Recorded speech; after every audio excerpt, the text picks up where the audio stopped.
lifestyle. Sports cards and we live now. Jeremy Lee in the building and every guest that you ever needed. Sports cards after hours keep the hobby heated. Updates, hobby talk like you never seen it. Sports cards live and none could ever beat it. Sports cards is a lifestyle. Sports cards and we live now. Welcome to another episode of Sports Cards Live with your host, Jeremy Lee.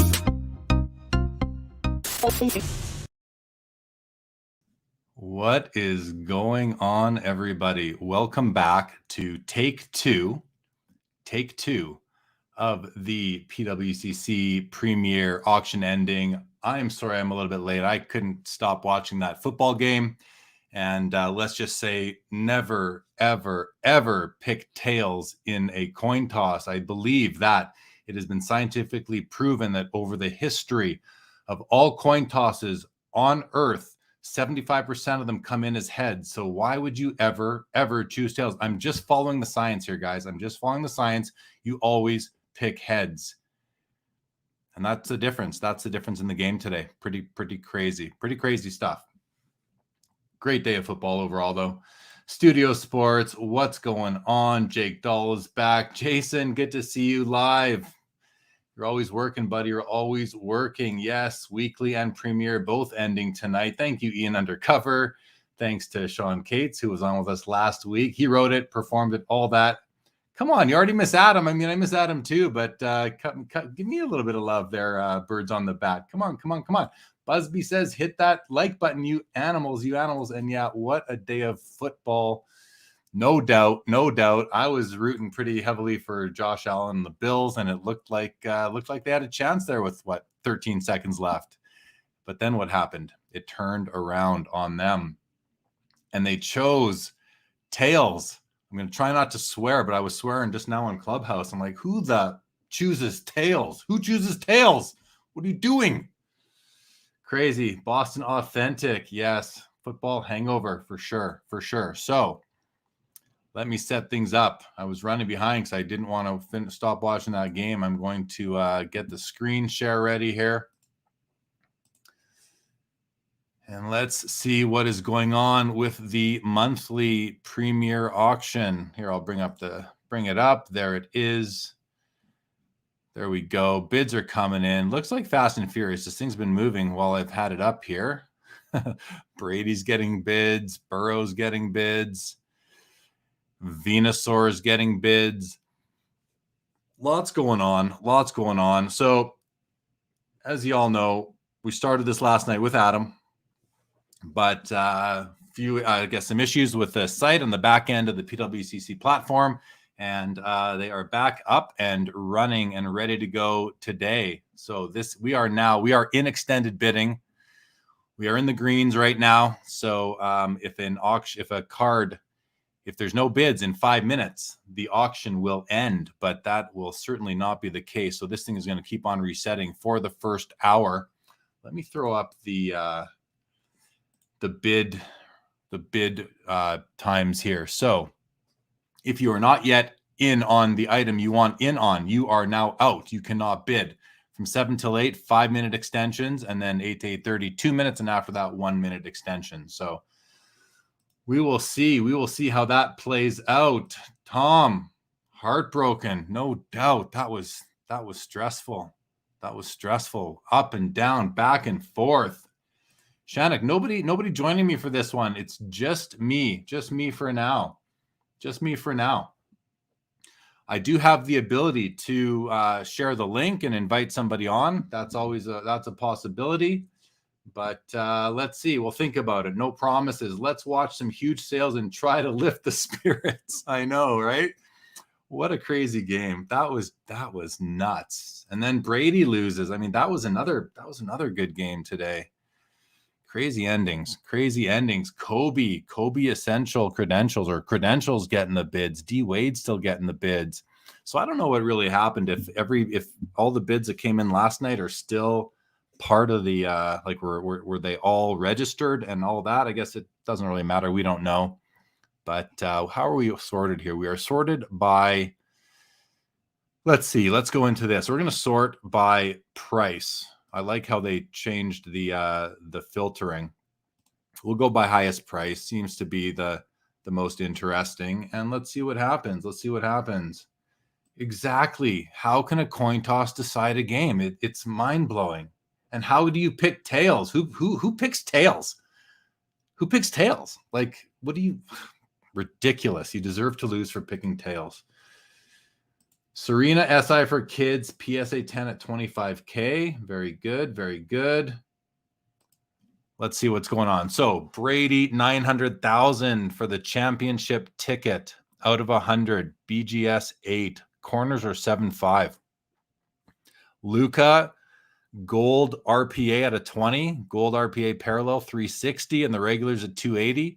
Now, there's some new news, guys. Some new news that I received yesterday after we stopped the show about this card right here. This card right here. I don't know, a bunch of you are probably aware of this. Always pick heads. Always pick heads. Like it's I don't know. It's speechless. But this is an interesting card because let's have a look at this description. So there is a certain sentence in here we have to find that says, upon review, Beckett asserts that they find no evidence of issue with the patch, but consistent with their general policy, are unable to definitively confirm the manufacturer issued authenticity of a card. The Beckett grade is assigned to the authenticity of the card only, along with the opinion that the patch is indeed authentic. Please bid accordingly. Description, sound the alarm offered. So sounds like PWCC is saying that, there is a question about the authenticity. Beckett does not authenticate the patch itself. I have seen lots of discussion around, on Instagram and elsewhere that people are quite certain this is not an original patch. So take it for what it's worth. There is mention of it here in the description, which is definitely a good thing. And I think PWCC is mentioning what they can and what they definitively know. But all that said, if you want your cards authentic as they were pack pulled, then you have to exert extreme caution on this particular copy here, this 03 exquisite Kobe Bryant. But regardless, even with that description, it's still at $95,000, which is pretty respectful as a number itself. Chad, my pleasure. Thanks for joining. Luke, yeah, great weekend of football. The Brady Kaboom. Let's have a look. Guys. So Adam's not here to join. Sunday is his family day, so you're stuck with me. But let's have some fun. Let's enjoy the next couple of hours. Let's see what's going on with Brady Kaboom. So there's two Brady Kabooms, it looks like. The 2019, the 2021. PSA 9, PSA 10, Pop 3, Pop 4, 34K, 50K. I mean, for me, I'd probably want the older card, plus it's New England versus this one, but this is a 10. I guess that's the difference in these. They're both new labels. So I'd probably go with this one here if I was a buyer on these. What do you guys think? You bet, Benny. Thanks for being here. All Valley, why do people remove the patches? To upgrade them, to put in a nicer patch, a more colorful patch. The more colorful the patch, the more interesting and detailed the patch, the more valuable the card. It's really as simple as that, and it's been happening since about 2003, 2004. It has been happening. Birds on the Bat says Adam made a post about the patch today on Instagram. At what point do we just start questioning every fantastic patch? Seriously, once they get particularly impressive, one can't help but be wary. That's the unfortunate part, is that people are becoming wary of patches that are too nice. But there are people who were around watching these things get pulled back in the day, and you need someone to align yourself with them. You need to be present in the hobby and be able to receive the information as it's put out there, actually detect it. Like if someone's talking about a patch and they feel like they know, then you have to take it into consideration. It is an unfortunate reality of the hobby that's a part of it. And I've been kind of fighting fake patches for, well, I kind of somewhat gave up actually, but I don't know if any of you guys know, I'll share it with you all. But back in 2009, when the fake patches were pretty rampant back then in the Cup and Exquisite. I challenged Upper Deck on a public message board on Hobby Insider. I said, you know, if you guys won't take the pictures of the patches and archive them, I said, I'll come down to the pack out and I'll come on my own time, my own dime, and I'll photograph all the patches from the Cup and I'll archive them and all that. And they said, okay, come on down. So I got to attend the pack out in 2009, went to their North Carolina facility, and I photographed 28,000 patch cards, a huge highlight as a collector to be able to be present at that event. And so that was pretty cool, but I wasn't invited back the next year. I don't think that they've done it. I don't think any company archives the images of all their patches at this point, at least. And then I started a website back in around that time, 2008, 9, 10, called Fake Patch Report. It was actually written up. Beckett Football did a small article on it back then. And, well, of course, Mahomes getting bids now. And, but I just couldn't manage it. I was getting too many submissions of fake patches. And to submit, you had to provide me with a before and an after photo of the same card. And, you know, I'd match them up, make sure it was the same card. But I was overwhelmed with submissions and I had a career. I was working, so I couldn't keep it up and had to pack it in, unfortunately. And now I think that would be a great resource, but too bad, so sad. And we move on. But yeah, I've stopped collecting RPAs most for myself, pretty much partially because of that and because they're just kind of very expensive. So anyway, that's that. That is that story on the patches. Tom Bullard to increase the value and put a better non-napkin patch. Yeah, for sure, for sure. Atlanta in the house. What's going on? Jeff McMahon can't stop a team with 13 seconds left from their own 25 if you don't deserve to win. Well, right, but you also shouldn't call tails. But I hear you, Jeff. I hear you. I'm like you, Jeremy. If I buy Brady, I want him in a Pats jersey. Yeah, that's me too. Me too. Fleet Market Mixtape. What's going on? I'm just over here successfully sniping auctions tonight. Good for you. Good luck. Good luck. Birds on the bat of those. How many of you identified that have since been faked? Zero. Yeah, no problem, Jude. No problem. I tried. It's, you know, I've talked to Upper Deck several times about it. And, you know, the response is really that it would take so many resources, or it would just take resources to do that. It'd slow down the process. I did slow down the process that year, but not by much. But then they have to store the data, and they say because of the investment they'd have to make, pack prices would go up. I guess this would apply to Topps and Panini as well. But there has to be a fix. There has to be a way to defend against fake patches. There just has to be. Otherwise, the hobby will pay the price in the long run. They have to fix the overtime rule. Right on, Daniel Busby. I'm with you on that for sure. For sure. I want to play around for a second with this. Let's see, what does that do? Puts me down there. That puts me there. That does that. That's not going to be really good. We want them bigger, not me. I think we'll stick with that. We'll stick with that one. We'll stick with that one. Unless you guys have a choice, have a preference, let me know. Let me know. Am I still winning on the LeBron? I haven't looked yet, actually. I must be, because I would have got the email telling me that I was outbid. So, yeah, I believe I am. Imagine 49ers. Well, it won't be the 49ers versus the Bills at this point. But, boy, that would have been nice. Oh, if it was, yeah, that would have been cool for sure. What's going on with bids, though? What is going on? Mahomes getting bids. That's no surprise right now. No surprise at all. Devin Booker, NT, horizontal. I've never been a fan of like blue and orange as a color combination. I just not my favorite color combo. Yet I'm holding as I look to my left, I have this is a Warren Spahn 48 Leaf rookie that I had out for Collectible Live earlier today. I wanted to show it during that show. And it's got a blue and orange color mix. And I love this card. So let's see. Let's go here. Like, look at that. That is blue and orange works here. It works here on this card. Doesn't work for me on that Devin Booker, but hey, that's okay. I'm not bidding on the Devin Booker. Nathan says, at least patch swapping is something that social media can assist with. Hopefully fanatics can hear the cries of the collector on issues like this. Can also be addressed by a video recording at some stage of the production. Doesn't have to be individual archives. Agreed. Great point. Great point. Triple V, much like the invisible ink used by PSA DNA, having the manufacturers implement a security layer would be optimal. Yeah, I think Panini at one time was, and they still might do this, but Panini at one time was talking about putting some sort of, I see your comment, T-Dot. Panini was putting some sort of label or something in between like under the patch on top of the cardboard, so that if you pulled out the patch that was in there, you would destroy the rest of the card. So there might be technology there that could work. You got to think.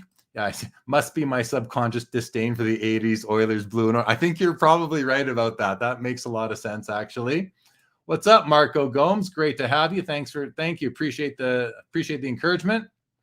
Casual collector, great games. Had Stanley Cup Game 7 NHL overtime feel. Always great. Thank you, casual collector. Yeah, the football was fun today.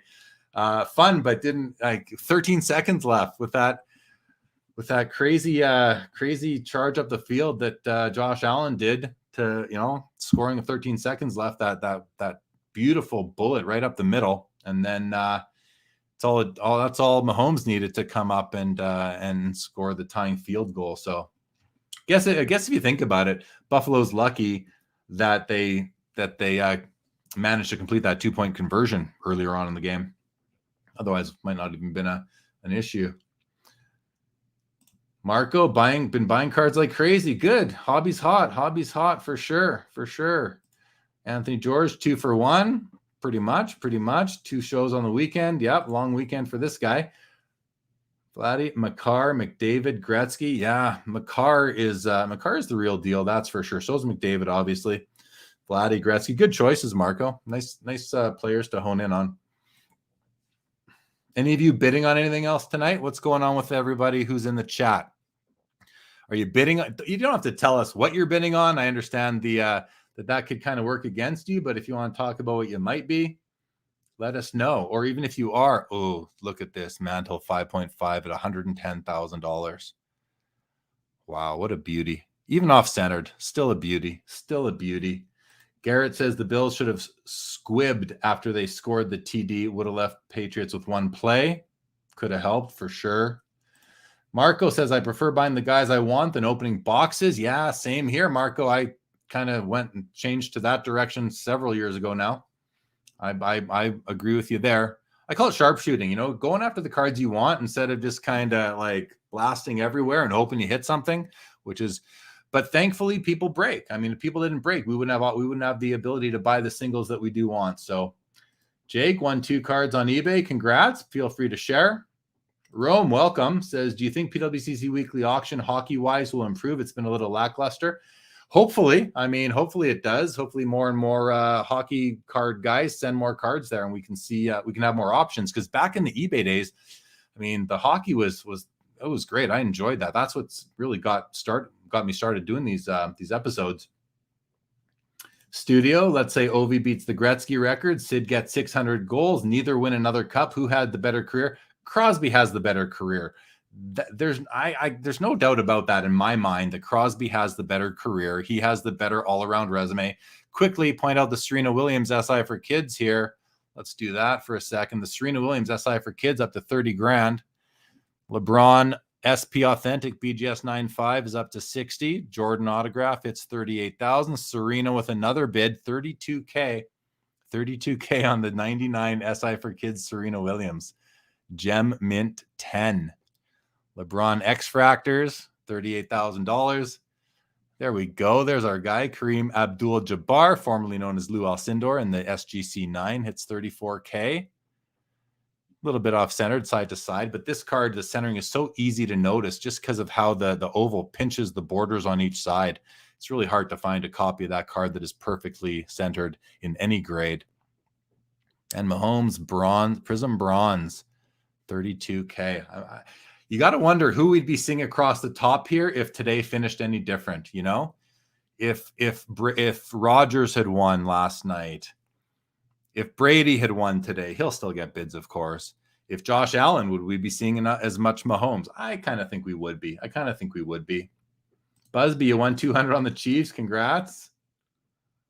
Josh R says still a lot of pre-1980s hockey available for less than the cost of grading on the PWCC Weekly Sunday. See right here, guys, we got the monthly premiere. That's what we're talking about here tonight. The weekly Sunday is the new auction this year, replacing the monthly that they had last year. There we go. Steph's still getting some love. Albert says 95% of my business is on Facebook. Oh, that's cool. Your hobby business, I'm guessing. Joe says have about 7 bids on the weekly. Might not win any, but well, good luck. Good luck. Abdil is bidding on soccer. Marco, anyone here bid on eBay's Mark Messier buyback auto? Garrett sniped the Pride of the Nation Urbe last night. Very nice. Congrats. Kevin Walsh is in on the bidding. Okay, good. Nice to know we have. It's fun when we have, when we do these shows, it's just nice to know that somebody watching, some of you watching are bidding on cards. I think that's cool. Chris Wong. See, that's my favorite card in the auction right here is the Jordan Take It to Net. Take It to .net. That's the card that I'd love to take a run at. Let's have a look. Let's do a search for Jordan cards and see what's going on just with MJ tonight. Rodman, will they all end at the same time when no more bids come in? I believe that to be the case. Yes, Rodman. That it is not staggered. That was the monthly last year. Now I do believe that it's going to be a case of everything ending at the same time. Jude, not clear how any hand cut card can ever be a 10. Well, if you want to be clear, I would direct you to the PSA website and go look at their standards for grading. They'll explain it there. So that should be able to make it clear for you, I have to think. Jake Dahl, 0607 in the game Ultimate Journey. Doug Gilmore. Are these some things that you've been buying? Congrats. I like some of the old in the game stuff. Nathan Bissett, how's the disparity on the Embiid and Trae Young? Crazy approach used to select investments for sure. We'll get there. We'll get there. Volume accumulation. Hopefully good. Hopefully you snag something too. Daniel, welcome. Marco, what's the most expensive card or deal you have made? I'll have to think about that. Let's have a look at the Jordans, though. Let's have a look at the Jordans. So we've got the PSA 10 at $240,000. The Jordan on top pack at $95,000. Adam and I spent a lot of time last night talking about this pack. We got the 2-star 101s, a BGS 9 with a NBA sticker on it, and the BGS 85 autographed. What do you guys think? Like for me, I don't want the autograph version. I want the non-autoed version. I'd rather have his autograph on a pack pulled card or some other item. But for me, this is the card that I would want, all else being equal, versus the in-person autograph. I believe this is in-person. Oh no, this is the UDA Michael Jordan. This is different. This is a different card, I guess. I don't know much about it, so I'm not sure. No, I don't think it is. I guess it's a UDA buyback or something. I'm sure some of you guys know that. Let's keep going. There's the grand finale, as I talked about last night. I guess it's cool, but it's not a card that entices me at all from an aesthetics perspective. There's a nice Jordan Auto BGS 10 black label, $38K. Here's a PSA 9 Auto 10 Ionics. That's a cool card. I love the Ionics logo too. Let's keep on going here. Oh, there's the jersey card, the 98 jersey Auto, $36K. That's a neat looking card, but we're trying to find here's a couple PSA 9s, PSA 9, SGC 95 Jordan. Very nice. I saw a post today on Instagram. I think it was by the Wharf Sports Cards, and they said that this is basically the best 90s insert Michael Jordan besides a few key cards. And, besides the essential credentials, the PMGs, I think they listed 3 or 4 90s cards for Jordan that would kind of be above this one in terms of just greatness. And so that's I don't love it. I would love to own it, but I don't love the card. But apparently very, very important, just like the BAM's a great card as well.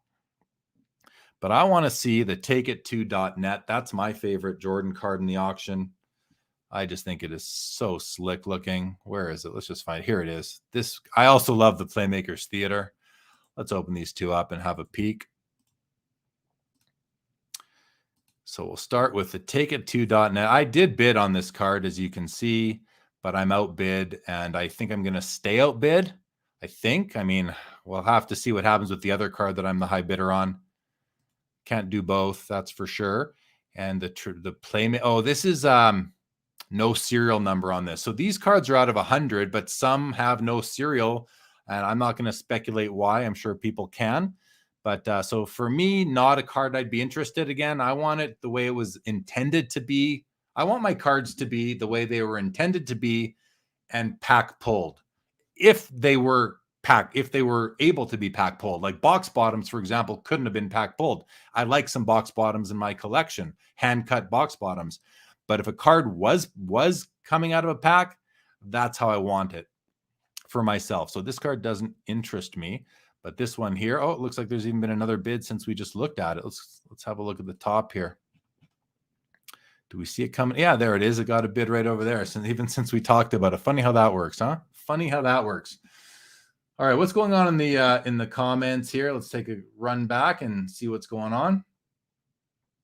Oh, Jake Dahl says, a question about 86, 87 Fleer pack. How do they know Jordan's on up? They can see through. They can actually see through the wax wrapping. That's how, Jake. Simple as that. Albert wants the auto. Jude does not want the auto. The Serena was Night State J. Tillman for sure. T-Dot says, I'm a purist, though. No autos. Yeah, I feel I am as well. I want my cards as they came out of the pack.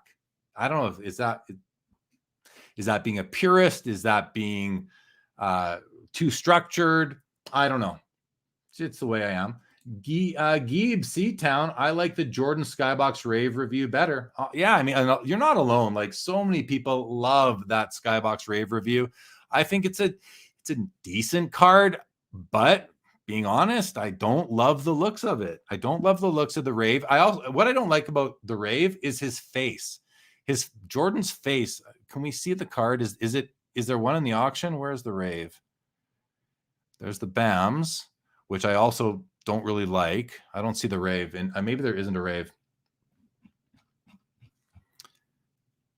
We'll hold it right there while we look at LGC. Welcome back. Do you have any insights on the Lemieux rookie card RC10 in the auction? I'll have a look at it. I didn't realize there was one. T-Dot, can't they see the centering in the Jordan pack? Well, good question. I don't know. It just depends, I guess, how much they want to touch that wax paper. And really, now that it's slabbed, I'm going to guess no. I'm going to guess that they can't, unless there's some special light that they can shine on it. They being whoever has it in hand. I guess it's in the vault at PWCC. Good, Josh. You just got a text reminding you to bid. Well, there you go. Take them up on it. Throw some bids out there for sure.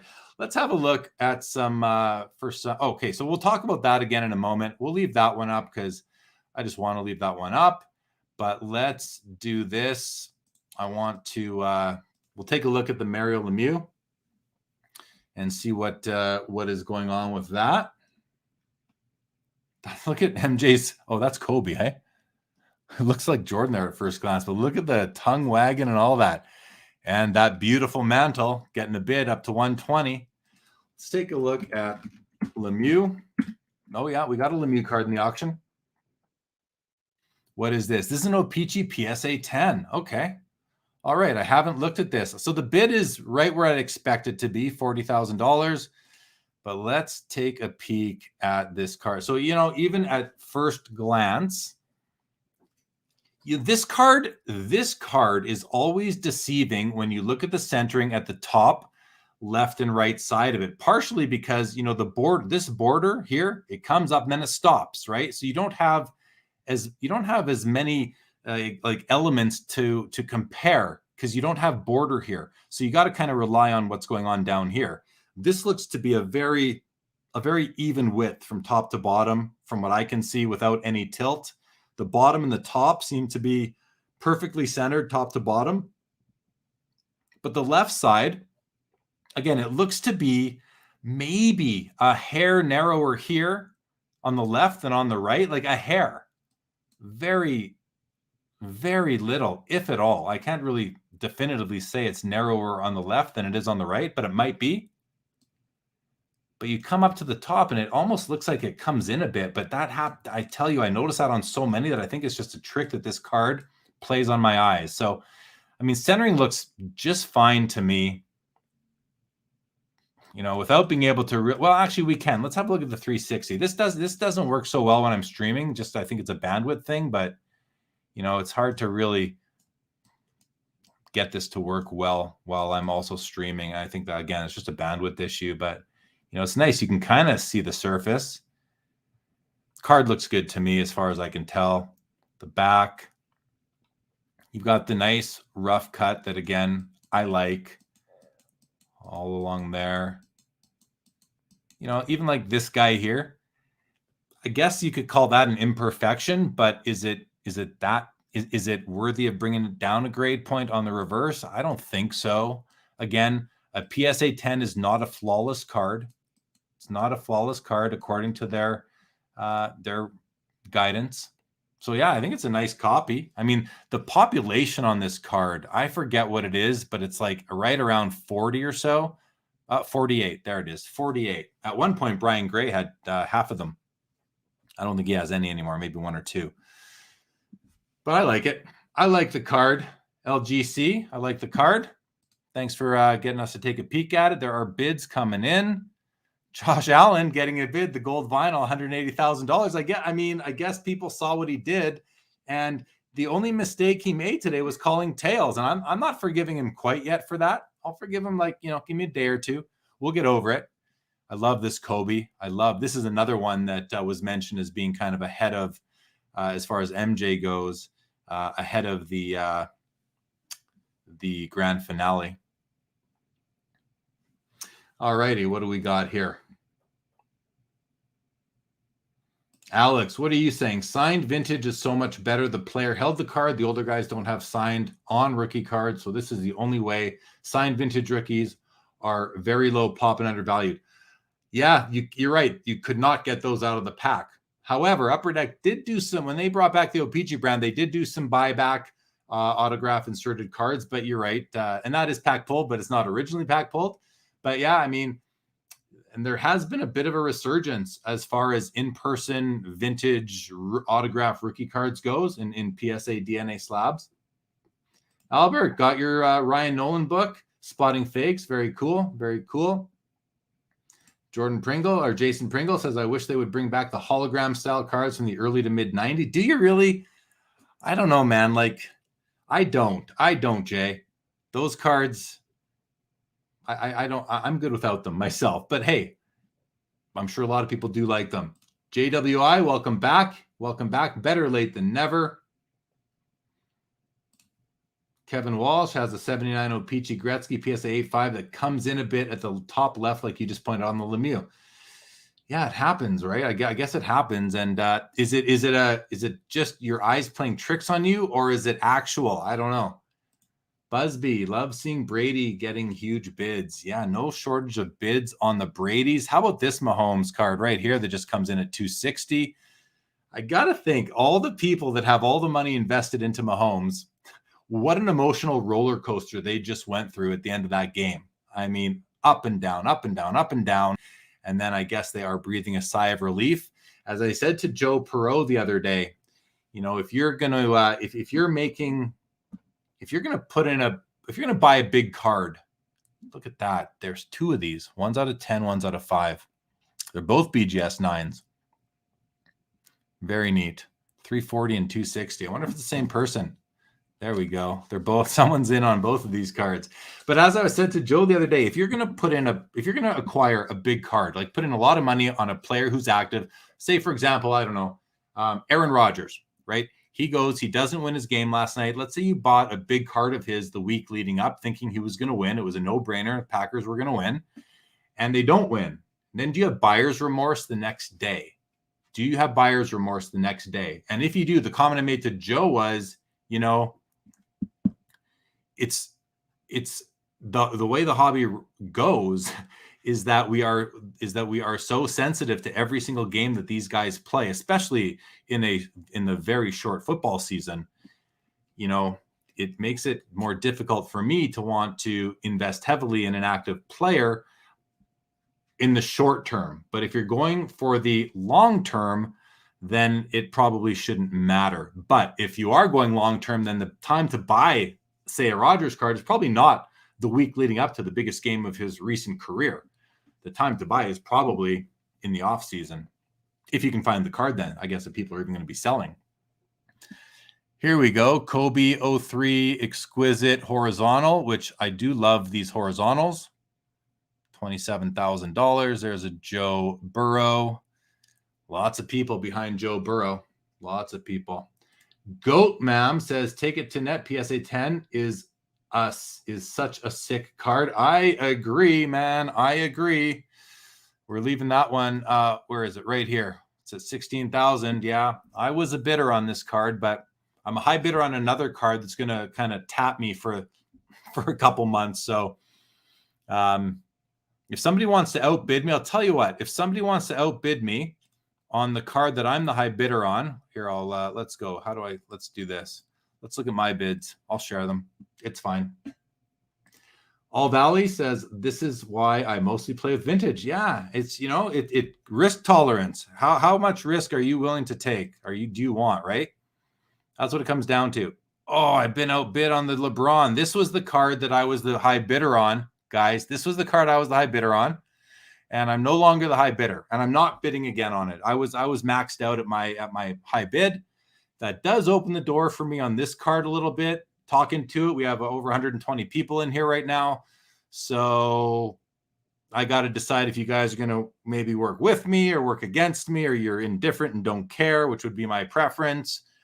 I really need to think about it, though. But I am eligible for extended bidding on this card, so I'm not going to make any decisions right now. I'm also not bidding any further on either of these two cards, although I really love the Noise Boys. But I have a couple other big Kobe's that I bought in a recent in a monthly PWCC late last year. What are you guys bidding on? Anyone else bidding on anything? What do you guys think? Should we go for the? Should we go for this? Here, I'm actually going to get right in on here. Close that window. I want to look at this card, guys. I need to take a close look at this card to decide if I'm willing to spend, what's going to be well over $20,000 of my local currency. See the top right corner, that looks bang on perfect to me. Centering it to me is not even important on this card. How can you really tell? But I don't know, is there something funky going on this corner? Come on. There we go. Oh, it's just maybe just a little piece of something in there that is probably not an issue, actually. I don't think it's an issue. What do you guys think? Is that an issue there? Is that an issue on that top left corner? I'll wait for someone to let me know. Busby, I'm not going all in on the LeBron. My high bid has been passed, and I'm not making any more bids. I would much rather own this card, actually. Bottom left, maybe, slightly imperfect, but nothing that would stop me from buying it. Don't know what this is. This is probably on the slab itself, that little whiteness there. It's funny, we always go around the borders, and it's harder to analyze the surface. And then, okay, there's a bit of an issue here, I'd say. But again, that doesn't bother me. I'm not a corners guy. I'm a surface guy. I'm all about surface. I don't want scratches, blemishes, scuffs, none of that. I like a surface so that when you move it around in the light, you can it's just smooth, and that's really tough on prisms, as this, the current generation of collectors know. What's this here? Does anybody know what that is? Is that might be a print defect, or is that on all of them? I don't know. If anyone knows, please advise. Please advise. This card's numbered out of 1,000. Seems like a big number, but there's just not a lot of them in the float. The back edges and corners look very nice. So this here is definitely on the slab, because you see it come down to here too. I always look for that, right? When I'm looking at the card and you're looking at surface issues, I always try to see, when you see a scratch, does it come down past the card? This one does. So this doesn't concern me. Now, if I bought it and I got it in hand and that was an actual issue, I'd be smacking myself for not sending a message first to ask. But I'll be honest, I tend to take those sorts of risks just historically and just hold the card. I love this card, though. I love it. I just love how he's like taking up the whole thing. You see him from like bottom of his foot to top of his head. If you guys just got here, you'd walk, T-Dot, you'd walk, huh? This card here, I mentioned it at the beginning of the show, but we've had a lot of people join. This card, Adam and I did spend some time last night comparing this one to the 04 limited logos Kobe, and my opinion is the 04 is a nicer card. The 03 is a great card nonetheless, but there is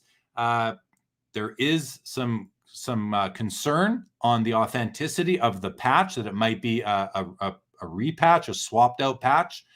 And so that's going to scare a lot of people away, but it's not scaring everybody away because this thing's at $95,000. So we'll see how this guy ends, and if and what sort of commentary we find on Instagram and elsewhere as the next few days go by, if any, I suppose, if any. All right, back to you guys though. Back to you guys. Oh boy, I missed a whole bunch. Let's see. Chris Wong, I'm biased for real GOAT. MJ, me too, Chris. Me too. Same page, buddy. Same page. Birds on the bat. Rare 90s Jordan insert in a Gem 10. I mean, can't go wrong. I'm with you. I'm with you. Daniel tells me to go in on the LeBron. I'm not. I'm actually relieved I got outbid. It frees up money for other things. So, I mean, I would have bought the card, paid for it, and owned it, and probably been quite pleased, and probably made money on it in the long run. But I made that bid quite some time ago, so I'm okay that I'm no longer in the lead. FMI says, I really feel like Joe Montana stuff is going to heat up. So, hey, keep that between us. Keep that between us, because I do too. I have one Joe Montana card that I bought from PWCC last year. It's actually a Color Blast, and I don't have it in hand yet. But yeah, I'm with you. Top left corner definitely looks iffy. Flip it around. Yeah, that's a good call, Juval. That's a good call about the corner. I'll probably do that. Thank you. Birds on the bat says plenty of 10s have one or two issues, though. It doesn't mean it isn't delivering or deserving of the grade. Agreed. Dust from scan. Card damage doesn't look like that. Thank you, Chris. I think you're talking about that top left little fiber that we saw. Gibbs, Seatown, I would spend the money on a Jordan jersey or auto. See, I don't want, that's interesting. And I have nothing to say against that position, Gibbstown or Seatown. But for me, I'm not buying Jordan autos. I probably should be, but I'm not. I'm buying rare 90s inserts and parallels. That's kind of where I'm at as far as my Jordan collection goes. I'm not really like, this card is nice, but I'm just not into the autos, and probably going to, cost me financial resources down the road, but I'm going to keep on collecting what I prefer to look at. And I would prefer to own even this card to one of the autos. Now, you put a nice auto patch together, it's a different thing. But on just an auto without a patch, I'm going to always go for the insert, the insert that I want, that I like. Of course. So, of course, the takeit2.net is a great one. The Playmakers Theater is right up there for me. I love it. I don't love several, though. I don't love the BAMs. There's several I don't love. Let's go back here for a second. And so we're talking about the corner. Let's do the 360 and see if we can. You can't really zoom in, though, with the 360, I don't think. Can you? Well, you can do that. Look at that glare. It's pretty cool how they do this. It's really cool how they do this. But I'm not seeing anything helpful there. But thanks for the suggestion. There we go. Mahomes Gold Kaboom hits $34,000. Serene is up to $55,000. A LeBron Rookie Year Auto, $21,000. Very nice. Very nice. Yeah, it's a nice Jordan flea market. Could be the light reflecting. That little, yeah, could be. You'd walk from the card, huh? I don't know. I don't think I could walk from the card. I just don't see that in my in my self-control. But let's take a quick look and find the population of the Jordan Take It. Let's just do Take It. See if this brings it up. Let me see here. This is the Take It 2. So there's an E in Take It, and it is card number 13. You got to add an E in here. Thanks as you all kind of coach me through this. We're going to sometimes it's hard to search these things. Or we'll do Flair Showcase Jordan 13. Jordan Flair 13. Let's try that. Here we go. There it is. Comes up nice and quick. Card number 13. So there's 32 PSA 10s out of 97 graded. So you're basically in the top third if you own one. And that's really not many other options other than 9s. So yeah, I don't know. We'll see. We'll see. I've got some time still. I've got some time. Probably not going to put in a bid, but we'll see. We'll see. Nice looking cardboard. You were in on the Honest Optic Black 101, was contemplating going big last night for the win. The extra 24 hours and higher price plus buyer's premium has now scared you off. Wow. Fair enough, man. Fair enough. I mean, David Owens, don't do it. Don't do it. Why not? Oh, you're trying to buy it. That's why, David Owens. You're trying to buy it too. Let me know. If you're trying to buy it, I'll step aside for you. I'll step aside for you if you're trying to buy it too. But you got to let me get action on the next one then. Back to you, nice looking cardboard. I mean, are you just outbid? If it's as simple as being outbid, then yeah, what can you do? What can you do? Wait, it's like I say though, guys, there are always more cards. There's always more cards out there, unless it's like, I actually bought a card the other day that I've been looking for about 8 years. It's a 1 of 1. It's a 1 of 9. But it's really a 1 of 1. And if I would have missed out on that card, I would have been very upset. I would have gone to the lengths of like calling the seller, asking him to contact his buyer and like offering the buyer double or triple what they bought it for and going to all these lengths to get it. But I didn't have to. The guy had it up for $400, buy it now or best offer. I offered $200 because I bought the other ones from this set for like $100 to $150. I offered $200. He came back at $300 and I just hit accept. I was done. I wasn't messing around. I was getting the card. So, that's a case where there aren't more cards. I needed that specific card, but oftentimes there's always more cards. I'll leave it at that. David, I can't wait to see if you are going for that same card. That Jordan is incredible. It certainly is. Nathan says, can't be sure on the top left corner, but there's definitely some sort of mark on the case. Yeah, notice that. And I'm okay with that. I'll just pull out my good old handy Maguire's Scratch X 2.0 and kind of buff out any of those scuffs or scratches. But again, don't use this if there's a crack in the case. That's really important. Don't use this stuff or probably any of these types of solutions if there is a crack in your case, because apparently, and I had a plastics expert reach out to me and tell me that these things can penetrate that layer and get through to the card. Shane wouldn't go for it. Okay. Rome Rand, did you see the Lanny McDonald PSA 10? I did not see that, but great to see. Lanny deserves it. Lanny definitely deserves it. Flea Market loves buying MJ and Kobe. Yeah, who doesn't? Who doesn't? I'm happy to be part of that club with you. You sent me a DM on IG. I will have a quick look. I'm about to go get a Joe rookie, Joe Montana. I don't blame you. I don't blame you at all. I just got a text from PWCC to get my bids in too.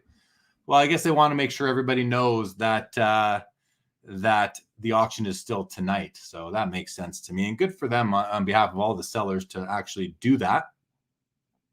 I'd be happy if that was me. DM on IG. Oh, there we go. Birds on the bat. I gotcha. Thank you for the offer. Jeff Hart, that is a great LeBron you were looking at. Yeah, it is pretty cool. I'm still gonna sit it out. I do have an email, FMI. You'd love to go over some things about Montana rookies that are out there and things that I am seeing. Yeah, sports cards live show at gmail.com. You can probably find that on the about page of the YouTube channel too. But sports here, actually, I think I can put it up. I'll put this guy up on the ticker right now. There you go. I don't know if it's got my email address, but everywhere else that you can get a hold of me. But again, it's sports cards live show at gmail.com. Shane DeVos, I'd rather be touched by the GOAT. Tyler, that 6-part Montana documentary coming out on Peacock looks good. Oh yeah, that'll be really good to watch. I mean, that's when back in the 80s, I was watching all back when the Bills couldn't win a Super Bowl 4 times in a row. Like I was watching those games back then. That's probably when I was at the height of my football interest. Right then, right through till the early 90s. I lost a darn auction on a low pop Montana because I forgot about it. It sold for $8. Too bad. Too bad. Broke boy. So you're not going for it. So why don't you want me to? You're not going for it. Hey, Dave. Walk, walk. Good evening, Bobby Burrell. You are currently winning, but you don't know if you want to. So you do want me to bid. Hey, the PSA 8 Gretzky gets a bid. And by the way, this is a beautiful Gretzky. We looked at this very close. There's also an 8.5 in the auction, which this 8 is a lot nicer than the 8.5. So if anyone watching is in the market for a Gretzky rookie, and I do not know who owns it, I know nothing about this particular copy. I just think it's gorgeous. And if you're in the market, I would advise anybody to take a stab at that card. It's absolutely stunning for an 8. And it does come with the PWCC above average eye appeal designation. So, I'm not alone in that. It's a beautiful copy. FMI says, with the way Anthony Simons has been showing out, it really makes me believe in prospecting some of these young NBA talents. I was buying him last year. Well, just, all you can do, and I'm not going to be able to support you on that. Not that I don't know anything about the player really, but for me, it's, any young active player, unless you're like very certain they're going to be a real standout, a superstar, you got to be careful. You just got to be. I'm like, remember when RG3 was the talk of the town? What happened to RG3? Remember when? Now I've picked on LaDainian Tomlinson before. I don't mean to pick on him. He's an all-time great, but I don't see his cards going for major money anymore. There are so many players who were hobby darlings in the first year or two of their careers, and they just sort of are not anymore. Ryan Leaf. There's a long list. Now, there are successes as well, but you have to be careful. So, it just comes down to your risk tolerance for sure. If I'm right, we'll both get great deals. Okay, good to hear. Good to hear. Terry Fortune agrees that the 8 Gretzky is nicer than the 8 point. Terry, it's not. It's like obviously, right? It's an obvious difference that the 8 is nicer than the 8.5. It's almost just too clear to see in that case. Boston Authentic, I'm selling the 06 LeBron Exquisite out of 100 patch auto, 3-color patch. Let's go. Yeah, we were just talking. Is that the one that looks like, the 06 LeBron Exquisite out of 100? Yeah, good luck to you. Let's take a look at it. LeBron Exquisite. Let's see which is your card, Boston Authentic. Is it this one here? It must be this one here. 23K. That's a nice patch. That's the one, right? Boston, that's the one.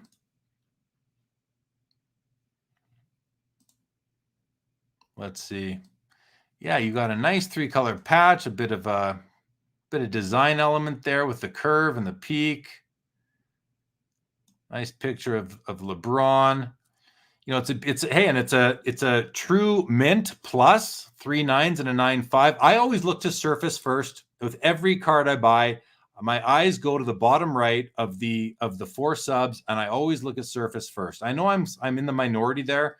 Most people look at centering, corners, edges, and maybe surface last. I'm a surface first guy though, and it's just what I like. Well, good luck to you on that. Yeah, that's it, huh? Okay, good. Well, we'll keep an eye on it. I'll keep it open for you. Kevin Walsh likes it too. Very good, very good. Jude says you're throwing money away if you invest in hot prospects. Well, a percentage of the time you are, Jude, but there's a percent of the time where you're going to get it right. And it just depends how good you are at scouting. We had Brian Dennison on Collectible Live a few weeks ago, and he is good at prospecting. So follow what he's doing. Cajun Cardboard on Instagram. You might want to see what he's up to, because I would kind of invest in players he's investing in if I was into the prospecting thing, which I'm not. David Owens, you don't want Simmons, but he's only balling because Dame and others are hurt. See, that's insights that you need to know.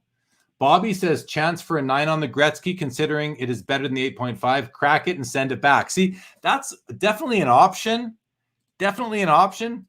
But I don't know. Like, I hesitate, Bobby, because what's it going to cost you? Like, at this point, going to cost you like probably $2,500 to submit what you think is going to now be worth a PSA 9 Gretzky, which is like 120 to 180 grand, somewhere in that wide range. So you have to pay for that. And then you might just come back in the 8. There might be something technically wrong with the card that we can't see, that does not detract from its eye appeal, that causes it to be an 8, possibly. So interesting. Busby says, did the Trae Young go about 100K? I'm not sure. But we can do a search for it for sure. I just want to see what else there is for LeBron. Only 24 items. What are we missing here? View 24. Oh no, there's only LeBron Exquisite. There's only 4 cards. Okay. Let's take a look at the Trae Young. Want to know about we're talking about the gold, right? Yeah, it's at 140 grand already.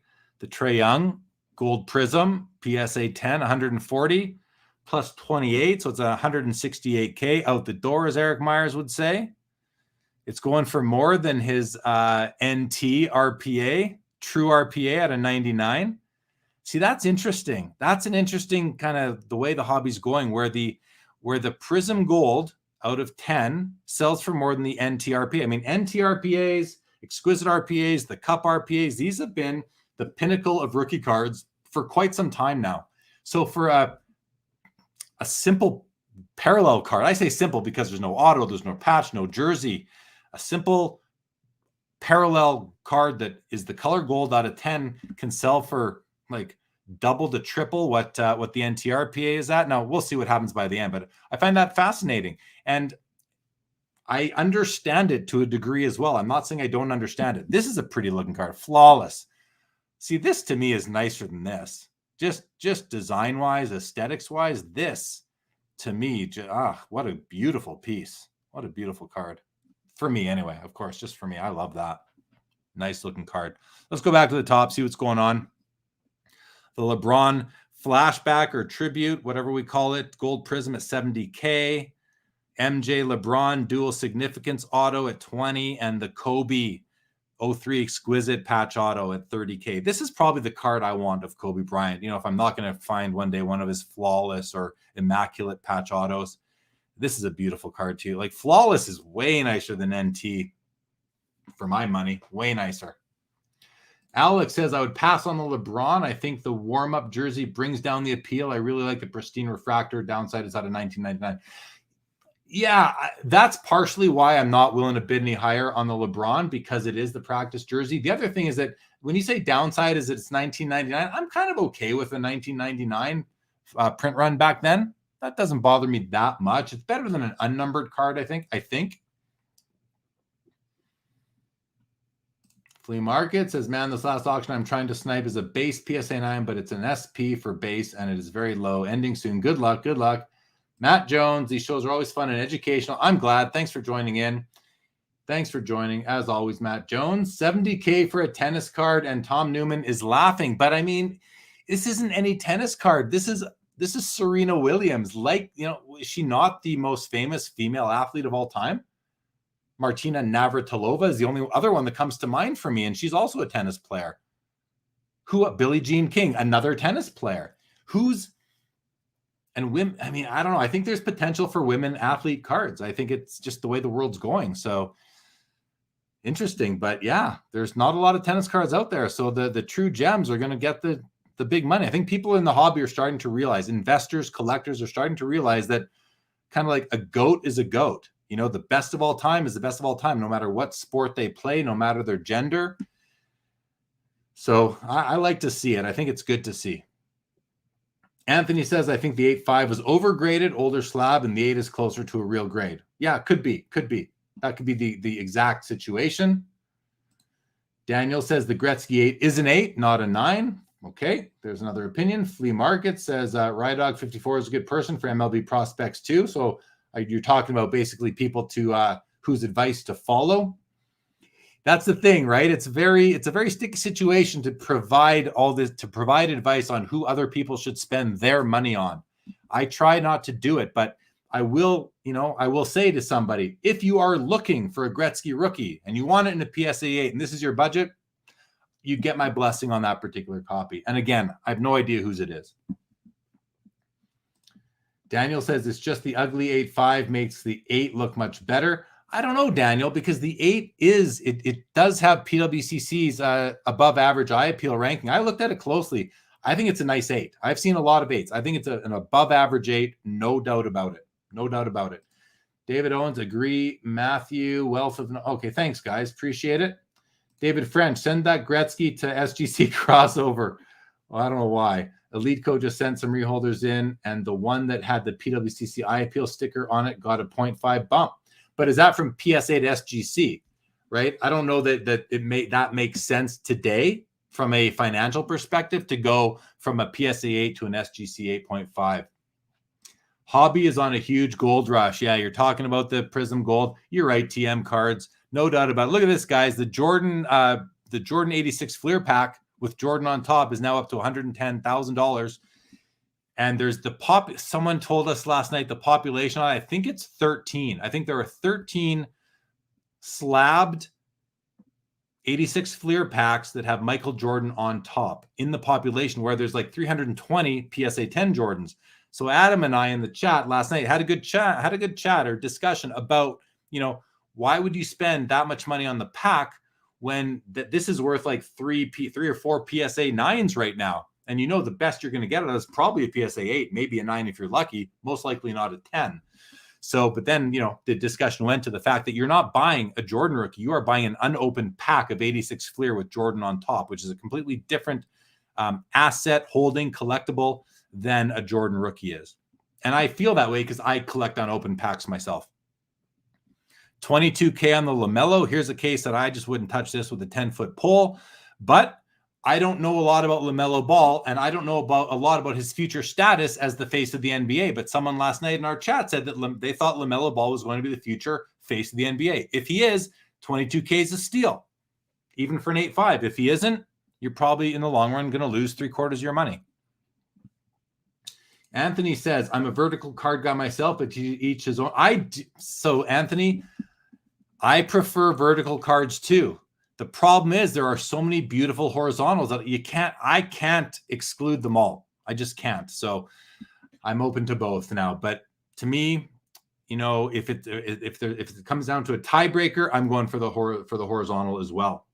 David Owens, I have an Ichiro Gold RC in here that's doing better than my expectations. That's cool. Let's have a look at it. Let's have a look at your Ichiro. Let's see if the tray is still at 140. It is. Let's have a look at your Ichiro. And congrats that it's doing better than you were expecting. 15K gold refractor. So what's that numbered at a 99? See, that's a great card. It's like the Pujols. But that's not an auto, right? That's a facsimile, I'm guessing. I think that's a facsimile auto on there, is it not? I know with the Pujols, there were both. You had the facsimile, parallel, and then the actual autoed parallel. This is written in Japanese for the most part.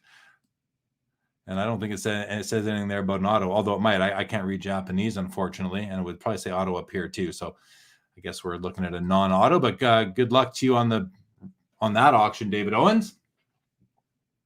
Kevin Walsh, speaking of Jordan inserts, I'm selling a big one in PWCC February premiere, the UD3 season ticket auto. You familiar? I am not familiar. So plug your ears, Kevin Walsh, for a moment, please. Plug your ears.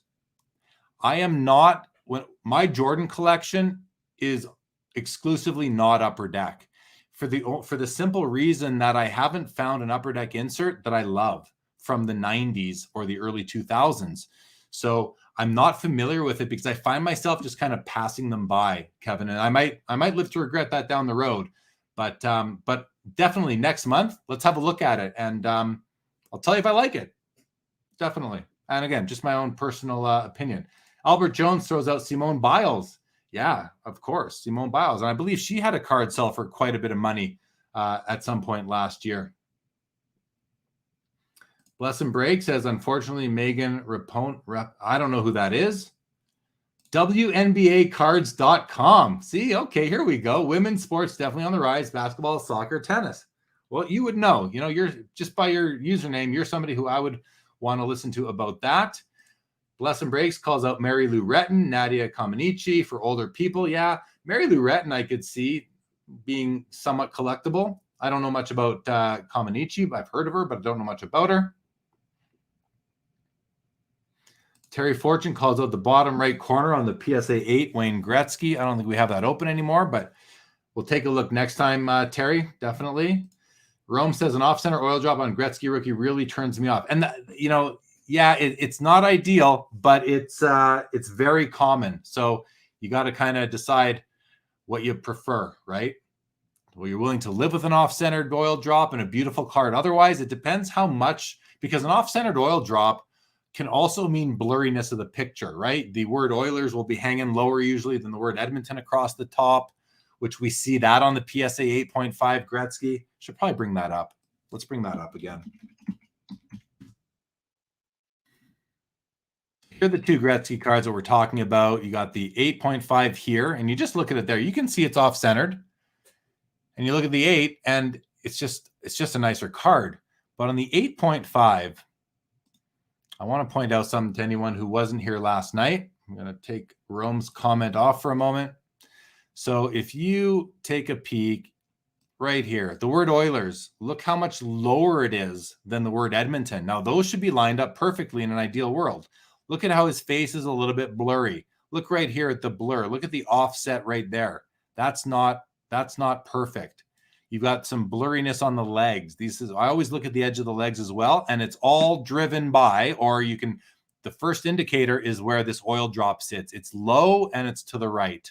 And that's why you see the word Oilers low and likely to the right a little bit. So this is, at best it's a weak 8.5. It's a 25,000, whereas the 8 is at 20. And again, I'd pay more for the 8 than the 8.5. That's just me, though. I think it's a bunch of people in here, too, actually. So to Rome's comment, where the off-center oil drop turns you off, me too, but it's just sometimes hard to get away from. So it's not the most important thing to me when it comes to a Gretzky, as long as the face is still in focus. If the face is out of focus, I'm out on the card.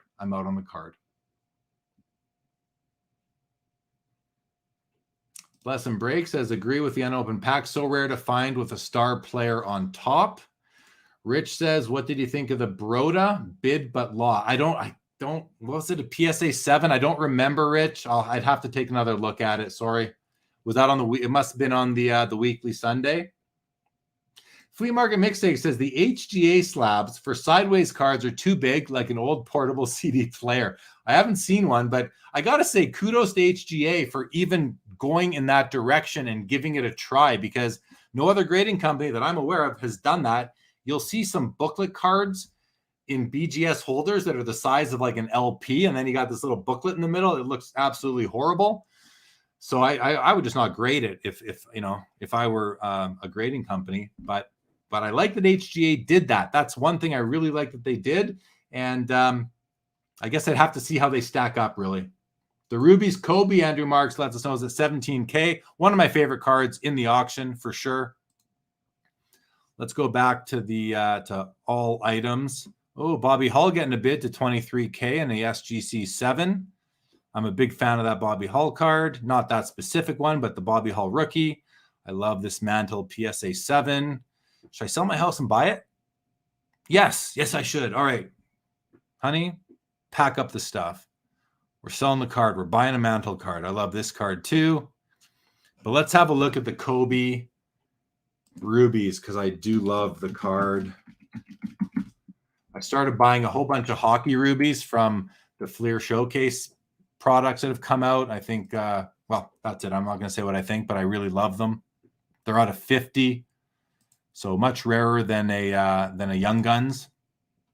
I love this card. This card, you have to see it in hand and play with it in the light just to see how gorgeous it is. Well, here, let's do the 360. Look at that right there. The difference, hey, from that to that. Like, look at that color. Look at this thing. These are stunning. Just amazing. I wish this would work better when I'm streaming, but anyway, you can see what I mean there. I love the card. Absolutely. 17,000. I can't bid on it. Out of 50. Great card. Just a wonderful card. Anthony Edwards over LaMelo Ball any day, says Jeff Bjorklund, I'm with you on that from what I've seen. Mia Hamm, there's a good call out for sure. JR says Kobe Ruby's fake. If you're going to put that out there, JR, you got to come with some ammo. You got to come with some evidence. Don't just say that, please. Come out with reasonings why, or a link to something that proves it. Daniel Busby, wow, that Brady Black is at 140. Tom Newman, that LeBron 05 Chrome out of 90 seems cheap to me. LeBron 05 Chrome. Let's have a look. Let's have a look and see what you're getting at here. Oh yeah, we just saw this at the top, didn't we? Let's have a look. I like the looks of this card. I love the blue and the red on the bottom. Let's see. Yeah, I do like this card. I like the X-Fractor. I like X-Fractors overall. I especially like, and I love atomic refractors. Basically, any product they've come in, I find to be really nice. Yeah, I like this card. 11,000 for well, it's a third year, so that's going to explain a bit. What's it numbered to? 90. Yeah, that's rare. Hey, that's a rare piece for sure. Nice card. Nice call out on that, Tom. Anthony George, Cheryl Miller, Lisa Leslie, Mia Hamm. There are many great women athletes who were biggest during their time, but Serena is the top dog, and it's not even close. I completely agree. I mean, Mia Hamm is the biggest name listed there otherwise, from my perspective, and it's, again, not even close to Serena. Like, Serena's like the Tiger Woods of female sports. Like, she's on that level. She's on that level. Geeb Seatown, I can't believe you don't own any UD Jordans. What are we going to do with you? I know, I don't. I have several Jordans from the 90s, and I don't have a single Upper Deck version. I like the Fleer and the Skybox stuff. It's just where my heart goes. Geeb's just where my heart goes. Luca Nation Network in the house says back and to the left, it's the oil drop from the Zapruder film. What are you talking about? What's the Zapruder film? I don't know what that is. You're throwing me hard balls here. I can't even respond. T-Dot says, if you can see his eyeball in focus in the Gretzky, it's good. That's for sure. Going to just block one of these bots quickly. Fact Sake says, hello all. Just packing up my eBay sales for the weekend. I'm a few zeros off what you guys are looking at. This is the Premier Auction, right? These cards are all supposed to be in that $25,000 level. So it's we're all a few zeros off most of these cards. There are several huge cards. Flea markets, just hold the mantle over your head when it rains. Problem solved. Exactly. That's how we get actual value. There's actual intrinsic utilitarian value to these cards. We can use them as umbrellas if we need to, for sure. David Owen says that those Team Skybox Rubies are very heavily faked. That's a fair comment. But to call out a specific card in the auction and just to say it's fake, I just don't want that happening. Not on my channel. If you want to bring evidence, that's allowed. But I'm for that. But I just don't want to be trashing people's cards when we, just willy nilly. You got to come with more. You got to come with more than just a call out. At least on this show. The LeBron is gorgeous, Dave, isn't it? Jacob Dahl mentions Annika Sorenstrom. Agreed, but not on that level. Still not on that level of Serena. John G, you're a huge Bobby Hall fan. What think of a phone card with his picture as the theme? And I got him to auto in person. I mean, it's an oddball item. It's a personal item. I would say enjoy it. It, for me, carries zero value. But, a couple of reasons. It's an oddball. It's a phone card. But the in-person auto is just, for me, is challenging. I just don't love IP autos in general unless I got them myself. Guys, we are 12 minutes ago. We're into the greens, the green or the orange here, whichever next level, but we're down to the 2-minute clock. Luca Nation, just great to see you in the chat. Flea Market says, if a card is numbered too low to have a jersey match, then is a reverse jersey number sort of like an equalizer? I don't know. I think it kind of makes sense.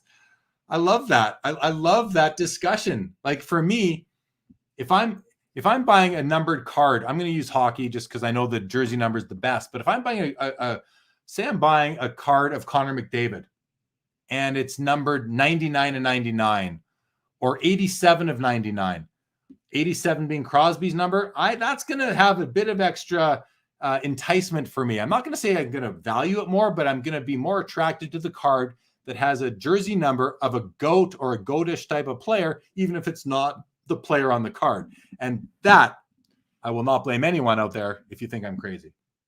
Busby, what do you think about Jason Robertson? I watch it. I haven't seen him play. He plays for the Dallas Stars. I know he's playing very well. He's getting lots of points.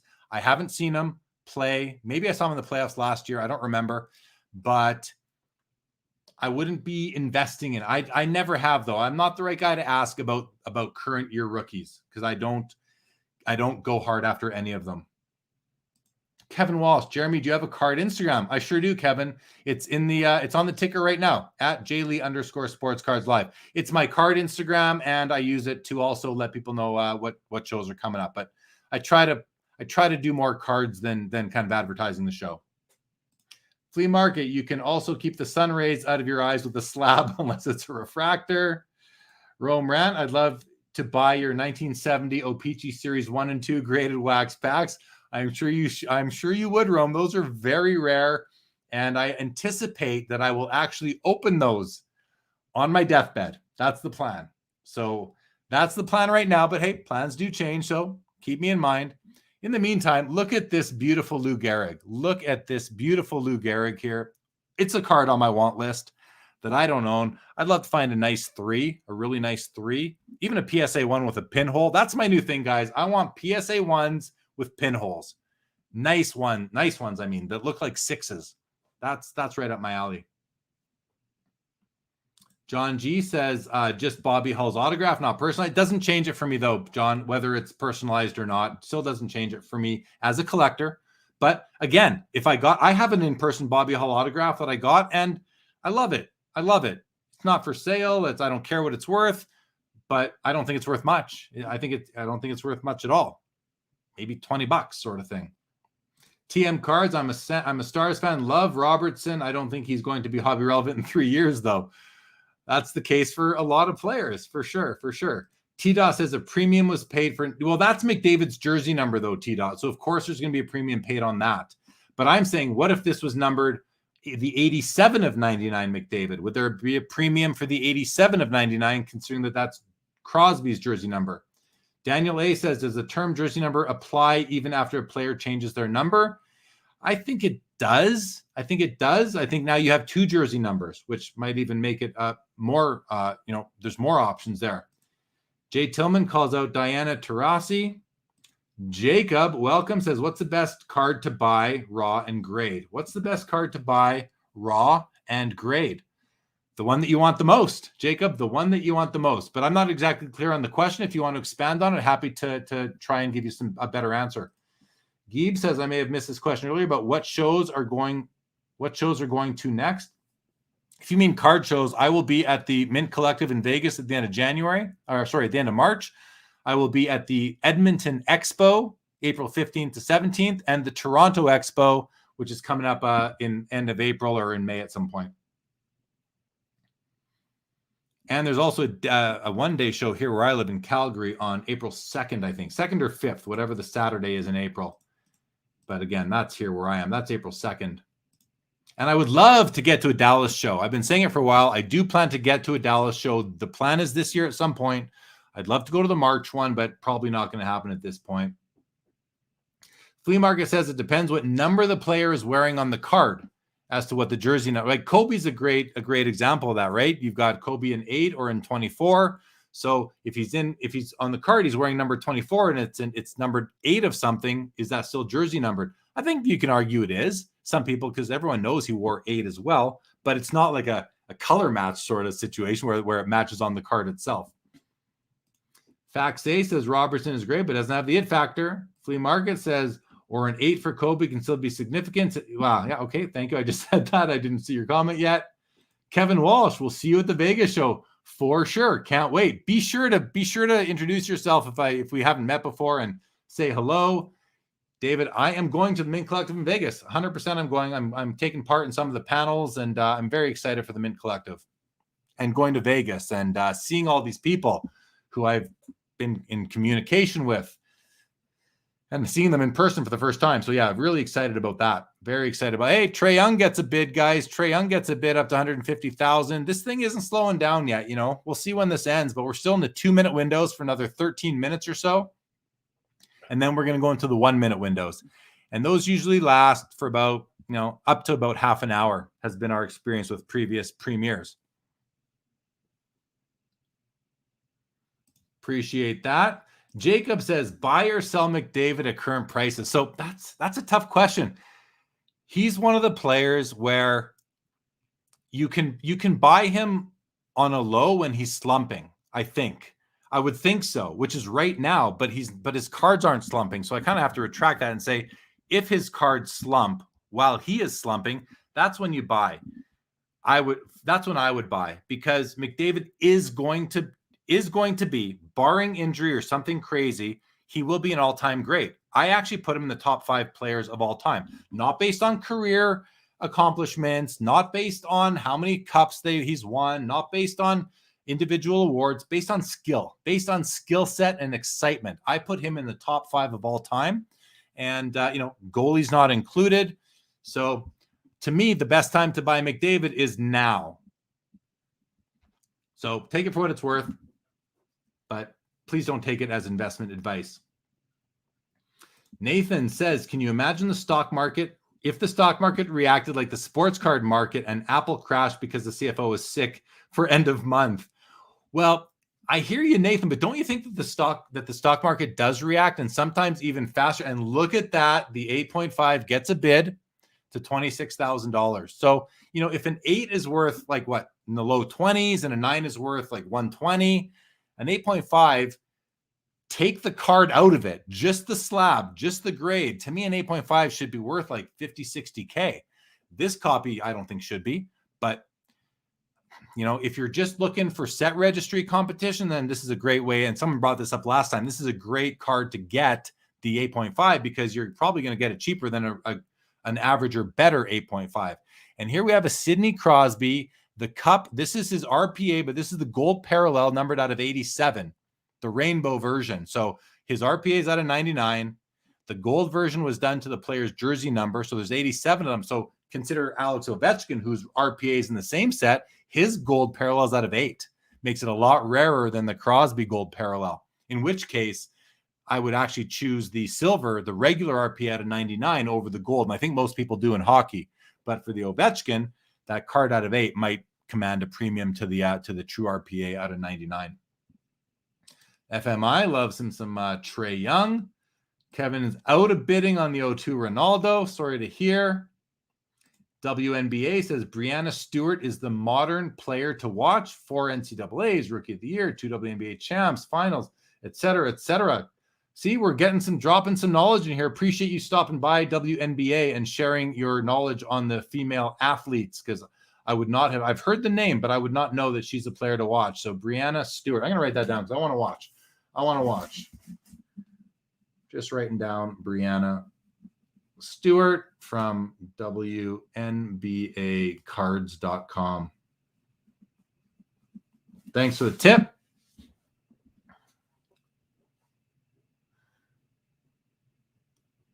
Mayonnaise says, first time bidding. I was a high bidder on a card when the time ran out. Now the listing is gone. The time hasn't run out, though, unless you're talking about the weekly Sunday, which I'm sorry, I'm just not kind of in it right now on that. We're just following the premiere tonight. So don't know. I can't help you, unfortunately, but I'm sorry to hear you can't find it. Unless, if you were the high bidder and you can't find it, go to the filter and go to your bids, and go to your bids, and then you can filter to lost, won, or still active. So try that. That might help you, actually. WNBA says McDavid is amazing to watch, and I'm a diehard Sabres fan. And the Sabres should have had him, right? The Sabres kind of got the short end of the stick on the lottery that year and ended up with Jack Eichel, who has now moved on to Las Vegas. But yeah, too bad for them. But how can you not like watching Connor? Hey, listen, he plays for the biggest rival for my team. I'm a Calgary Flames fan. He plays for our biggest rival, the Edmonton Oilers, and I love watching him play too. And I want to see him do well.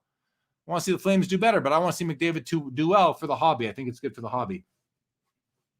Nathan Bissett says, let's see Josh Allen tomorrow compared to him yesterday when you consider he's exactly the same commodity. But yes, it can behave badly also. True, but he's getting respect here. And I think people saw what he's capable of.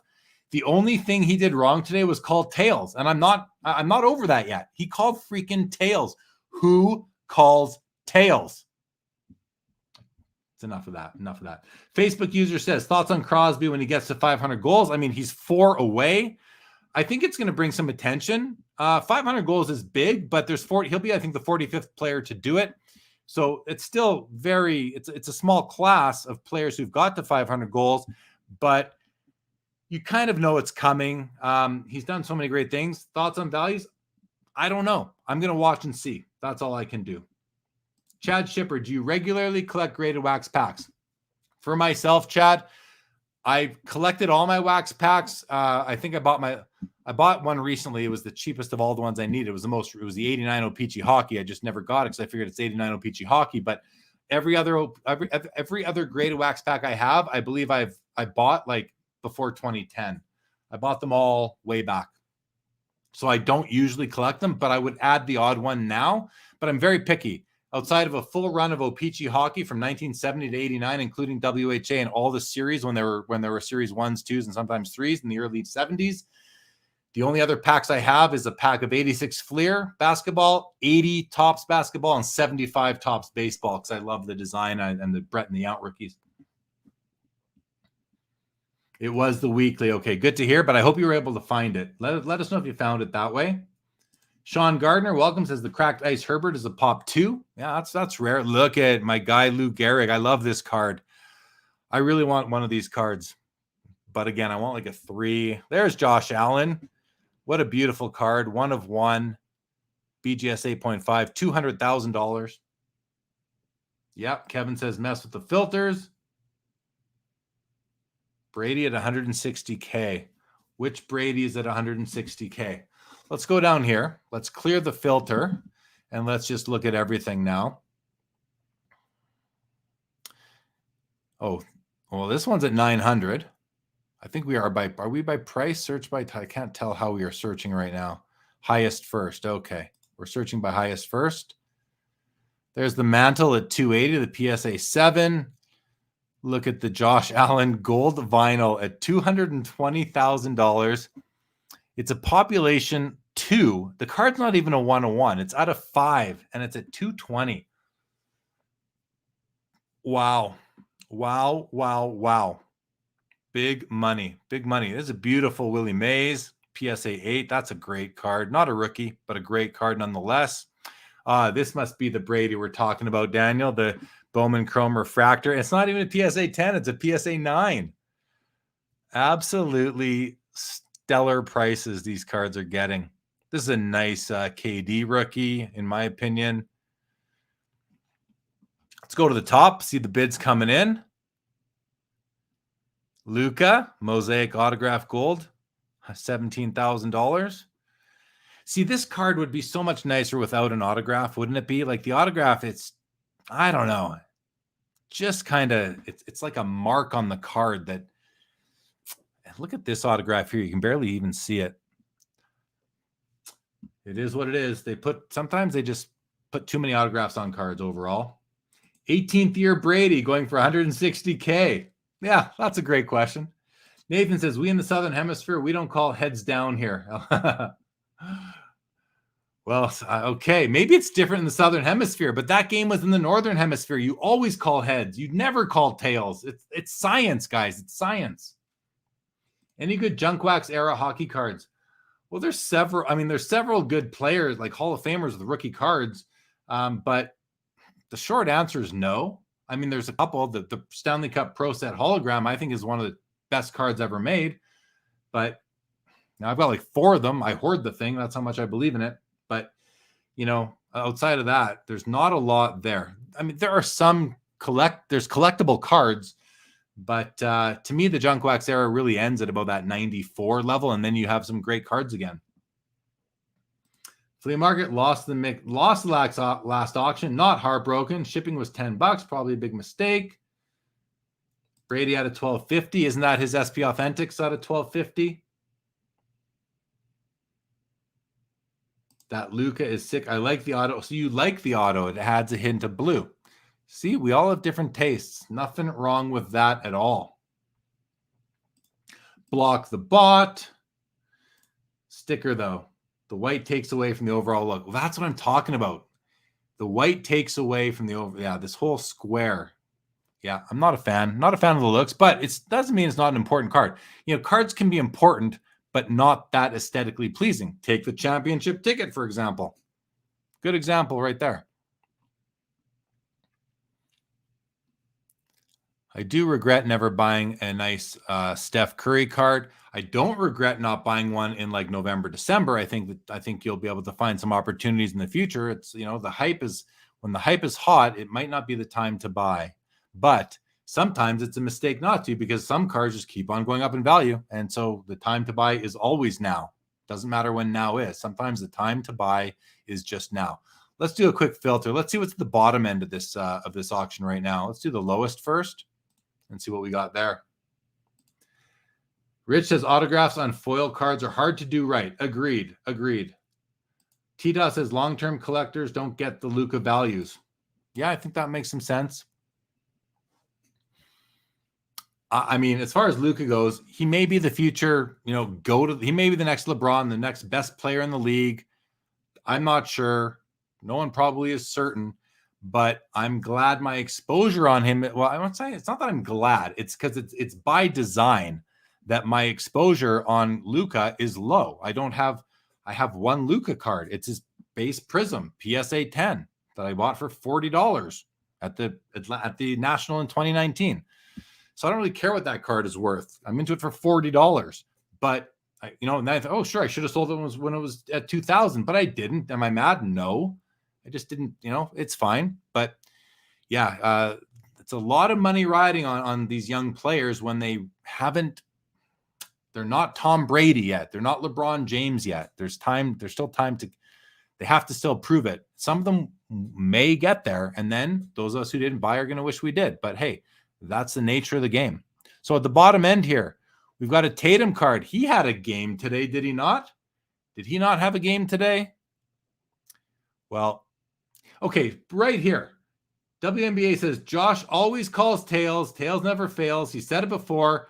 You think he's going to continue with that now? He just lost the biggest game of his life because he called tails. The coin toss decided that game. I think tails fails is going to be what he's going to start saying now. Kind of has to be. I like this. That's Steph's kindergarten graduation picture, not his rookie card. He does have a baby face. No doubt about it. Kevin Walsh has great value on Luka cards right now. Yeah, maybe compared to what they were, or not. Or not. Warriors favored for the title, JL. Careful waiting on Steph. I know, that's the thing. You got to be careful. I might not ever get my Steph Curry card, and that's okay too. That is okay too. Flea Market says, I need a darn Gary Payton Jr. card of him catching a crazy alley-oop in a Golden State Warriors uniform. T-Dot, stupidest rule in sports, right? That whole overtime thing. You got it. How can you do sudden death? How can you do that? It's just unfair. It's just brutal. Potts Young I didn't block somebody. Oh, maybe someone else blocked somebody. Didn't see the comment. Flea Market says, if Panini screws that up, I will be ticked off. Not sure what that's about. Sorry, Flea Market. Jeff Bjorkland, LeBron certainly hasn't been doing anything lately to help his card values, but he doesn't need to. The body of work is as good as it needs to be at this point in time. In my opinion, LeBron James does not need to do anything else. NFL OT is brutal. Bills should have had a chance to score too. Yeah, I feel like brutal is right. Alf says, guys, it's always heads in the morning, tails in the afternoon, or slow. That's your slow pitch slogan. Fair enough.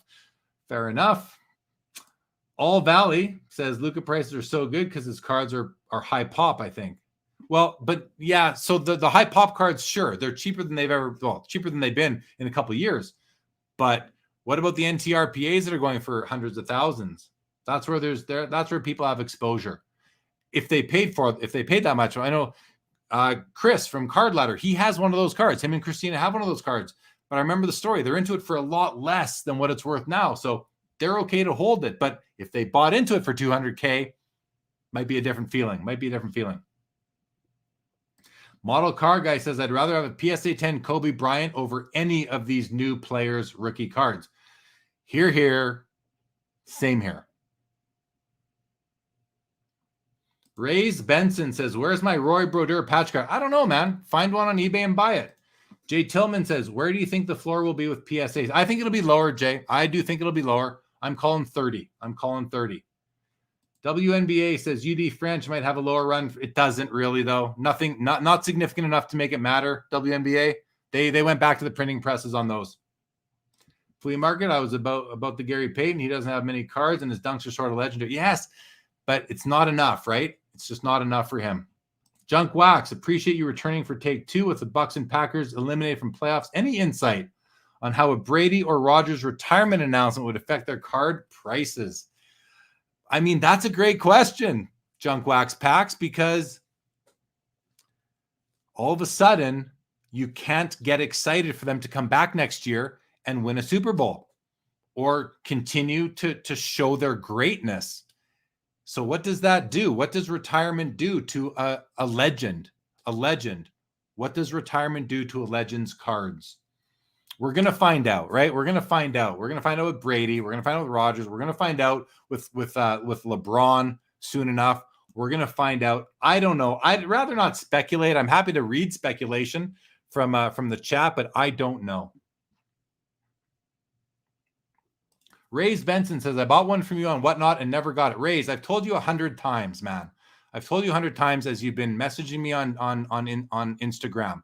I talked to Whatnot. They have all the cards. They are sending them out. If you're not willing to be patient, then do what you got to do, man.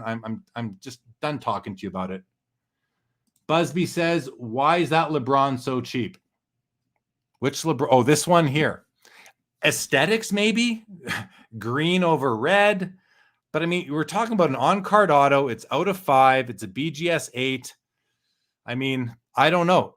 Maybe it's the 8. Because that is an on-card auto, is it not? I don't think I'm wrong about that. Let's take a look and just make sure. So we're going to go here and blow this guy up. I know some of you guys probably know already. Yeah, that is not a sticker. I don't see any sort of outlines around there. I don't think. No, that's on card, right? That's on card. It's a BGS 8, $7,000. It does seem cheap. I mean, only 5 copies.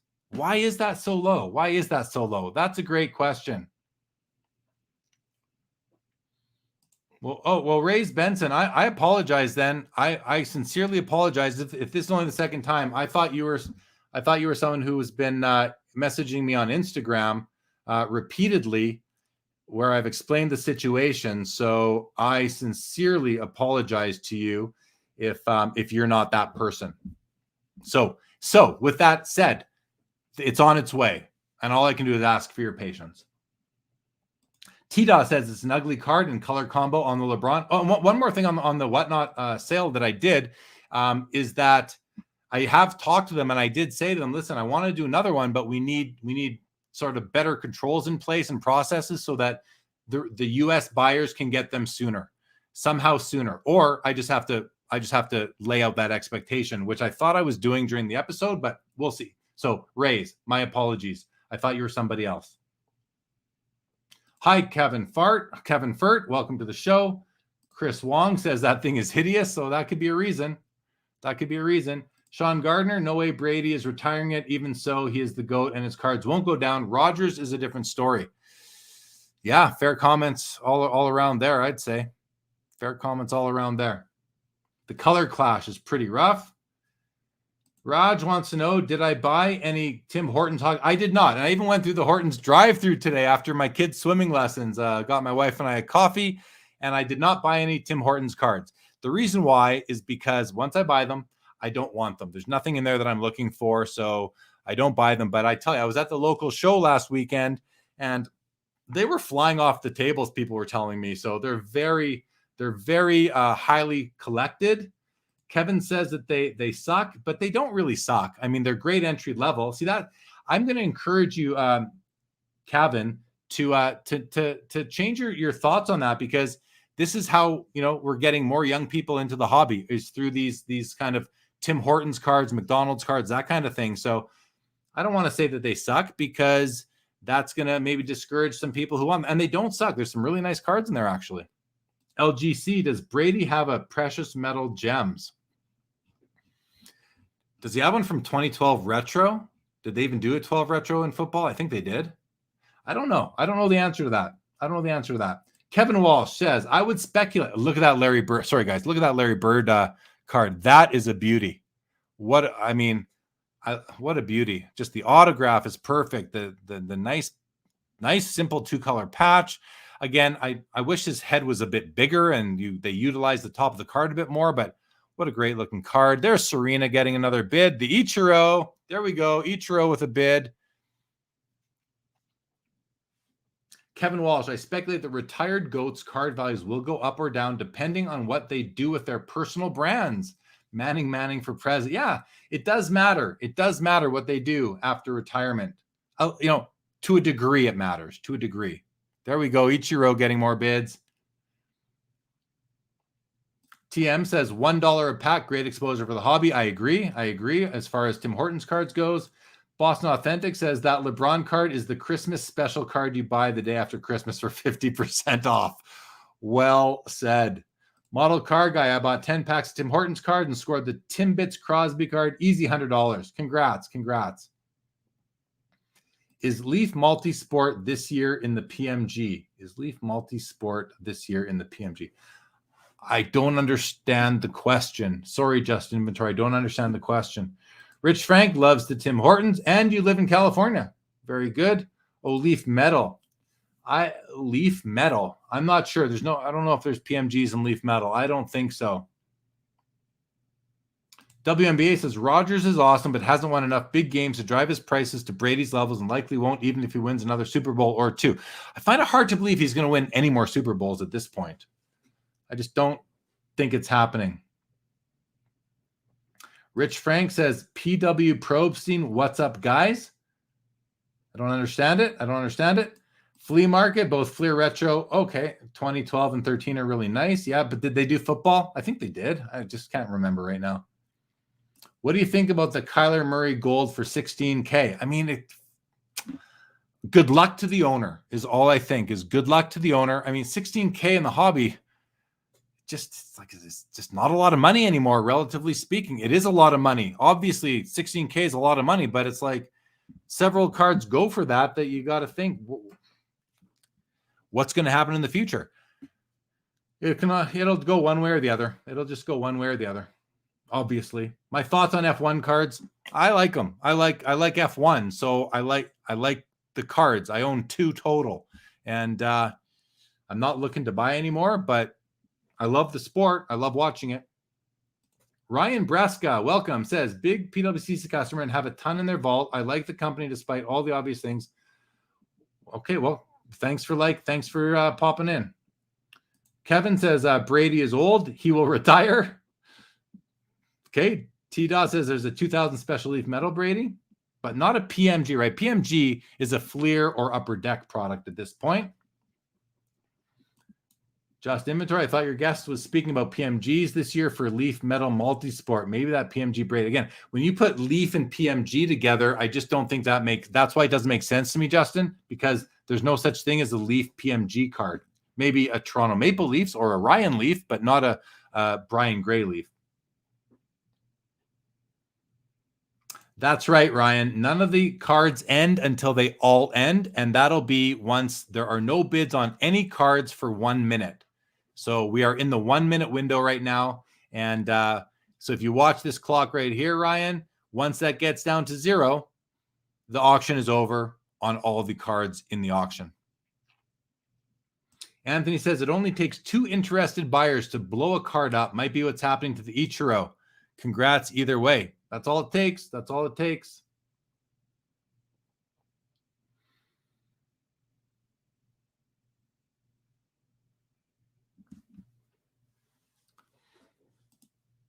Rome says, does the surface on the Bobby Hull SGC7 look off at all to you?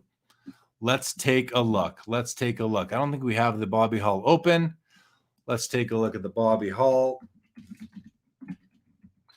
I do know my Bobby Hull rookies. I have a couple of them right now. I've owned probably 7 or 8 in my life. So I can comment on the Bobby Hull. But let's take a look. Let's zoom in, Rome, and see what we got here.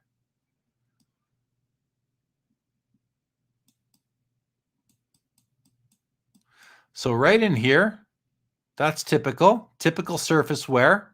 If you can see those kind of those whitey spots, not concerning though. I mean, from what I'm seeing, unless you can point me to a specific spot on the card, I have no concerns. No concerns. But the surface is definitely not perfect. But otherwise, I mean, look at the centering on this. This card centered, this is about as good as it gets.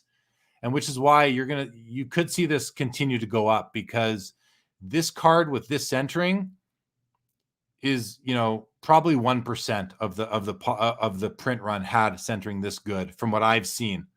So I would be okay with the surface as it is, because this surface doesn't offend me really at all. I'm okay with a little bit of surface wear on a card from this era. Now, if there's a big scratch through it, or a wrinkle or a crease, or a serious blemish, I'd be more offended. But this sort of uniform type of wear doesn't bother me at all. No concerns. No concerns. $1 million. Do we have $1 million card in the auction now? Let's have a look and see if we hit $1 million card. Oh, we're going from cheapest, so we're gonna sort this now, everybody, by highest price. And they did upgrade the filter system on the site here, which is nice. There we go. $1,050,000 on the Rookie Contenders Championship ticket. Tom Brady. So that's like over 1.2 million out the door. What that means is with the buyer's premium, we have $1 million card in the auction, everybody. That's always kind of fun to see. Boom, $1 million card, says Nathan. We got the Valentinis are in the house. Love these guys.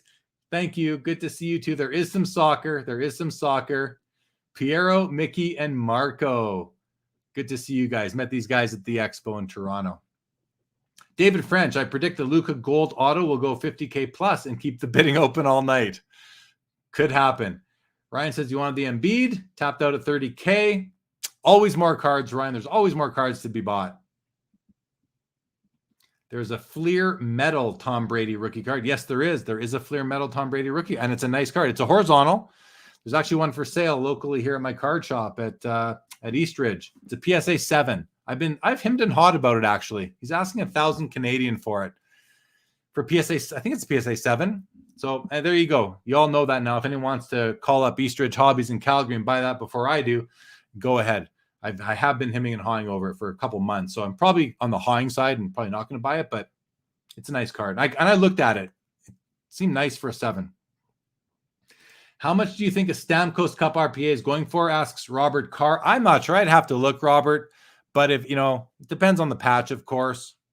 I don't know. $4,000 to $10,000 in there somewhere, maybe. The 3D shows it better.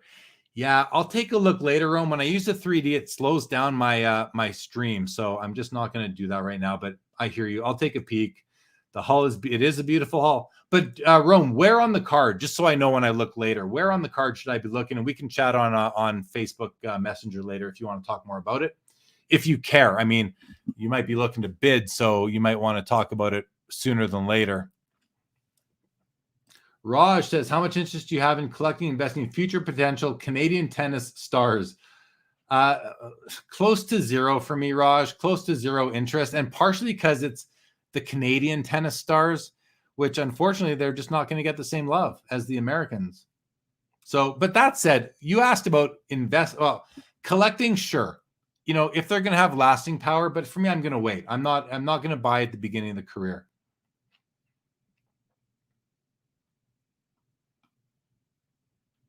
Daniel says the Orr SGC 7.5 looks like a steal compared to the Hull.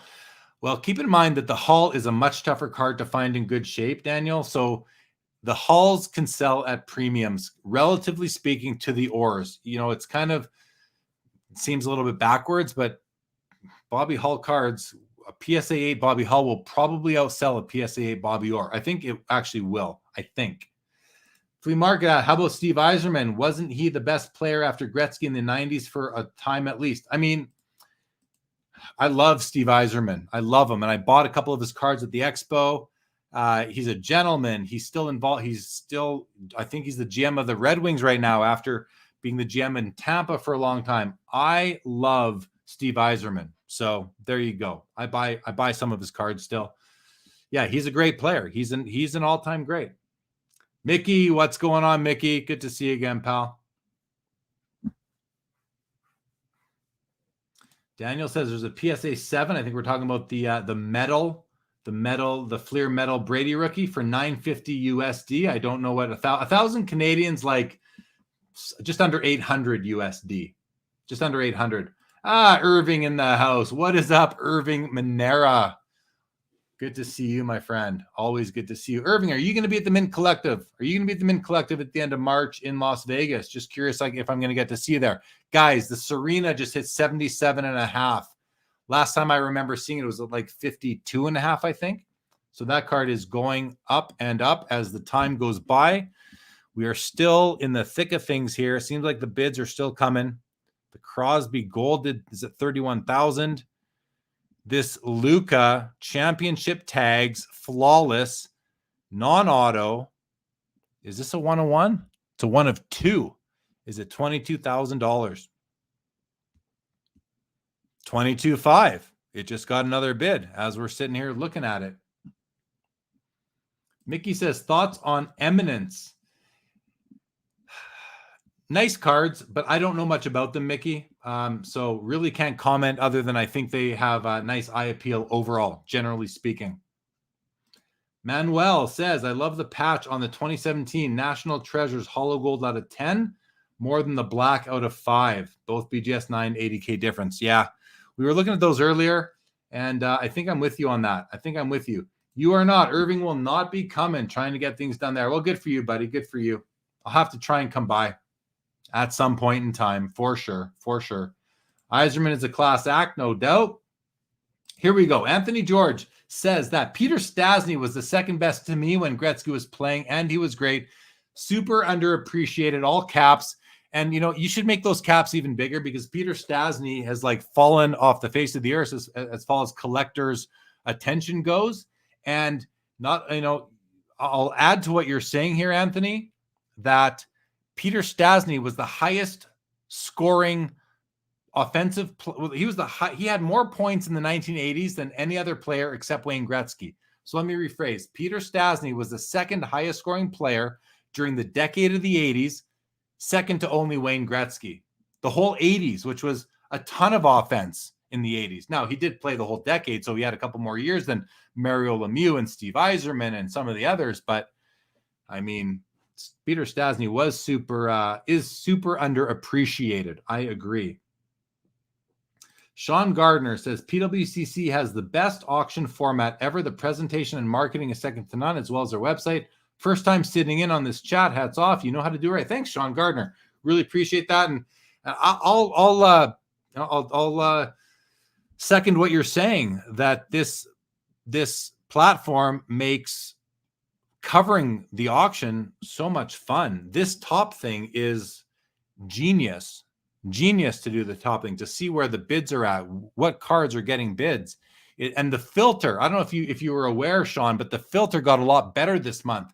And I hope I'm going to kind of take a pat on the back and say it might have something to do with what I said, because last time, maybe in December or covering the November premiere, I said out loud during the show, guys, fix the filter, because in the past, it was on the same screen. You had to, every time you clicked a different filter, it had to reload. Now you can click them all at once, apply all your filters. Much better. Raj says, since older collectors, I'm just going to go back to the top here. Since older collectors continue to sell off collections and get out of the hobby, is the demand for players like Marcel Dion, Bernie Federico, and Bobby Clark really low? I guess you already discussed Stastny. I don't know if it's because older collectors are getting out of the hobby. I mean, all these guys are Hall of Famers, but they're not top tier Hall of Famers anymore, which, you think Marcel Dionne should be. I think he's like the 4th all-time leading scorer in the NHL at this point, and he was second to Gretzky for a long time until Jagr got up there. But yeah, it's a good question. I don't think that's the reason, though. I might be wrong. I'd like to hear what some other people think. T-Dot says the Nordiques effect. So for anyone who doesn't know, T-Dot is referring to the old NHL team called the Quebec Nordiques, who moved down to become the Colorado Avalanche several years ago. Raj says no demand in 1970 hockey era stars. I mean, you got Guy Lafleur, you got Mike Bossy, Ken Dryden. That's about it, right? That's probably about it. Jason Pringle says Stastny was second best in the 80s to Gretzky. I would argue Yzerman was 6th or 7th. Yeah, there's a lot of players in the 80s that compare, but Steve Yzerman, you're not going to get me off of my love for him. That's for sure. Yeah, good, Sean. Glad you noticed the filter update. I did too. Simon says, I love Simon's back. I love when I get to say, Simon says, removing the last minute snipe that always happens on eBay is a big plus for PWCC. But as a buyer, I like the last minute. I like the last second snipe for a buyer. Daniel says Messier has more points than Dionne. Messier's number 3, but he wasn't always. He caught up to Dionne. Dionne was there for a very long time, but Messier got there, and then Jagr got there too. Birds on the bat loves that the 2014 Messi Gold is getting some bids. Still cheap in your opinion. Jeff McMahon says Marcel Dionne gets 0 hobby love. And Marcel Dionne has a card shop now. He was a vendor at the Expo in Toronto back in November, which is kind of cool. Mike Bossy is underrated. He's underappreciated. He had a shortened career. He's one of the best goal scorers of all time. His rookie card, I love it. Really hard to find, centered from 1978. O-Pee-Chee. Also has a tops, I believe. It's great. Don't forget Ron Francis. I'm with you, T-Dot. I love me some Ron Francis. I actually have a very small Ron Francis PC. By small, I mean like under 10 cards, but I love those 10 cards.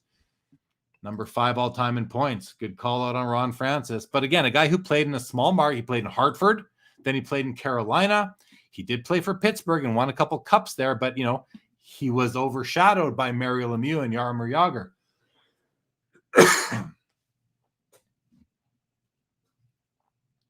Raj Dillon. Oh, look at Crosby getting a bid. To 33K. Well, this auction's still going strong, guys.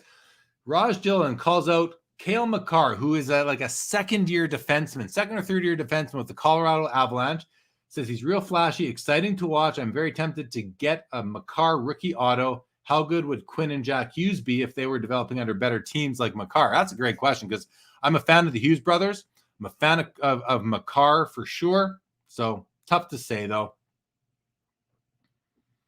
International Borders, welcome, says, if newer collectors take an interest in the history of the game, then eventually people will come around to these older stars, which I agree with you. And I think some people are. Ryan Nolan is a great example of that. Frank Horelia from the Trove is a great example. I interviewed him earlier tonight on Collectible Live. He's taking an interest. Guys, check out the Trove, the YouTube channel.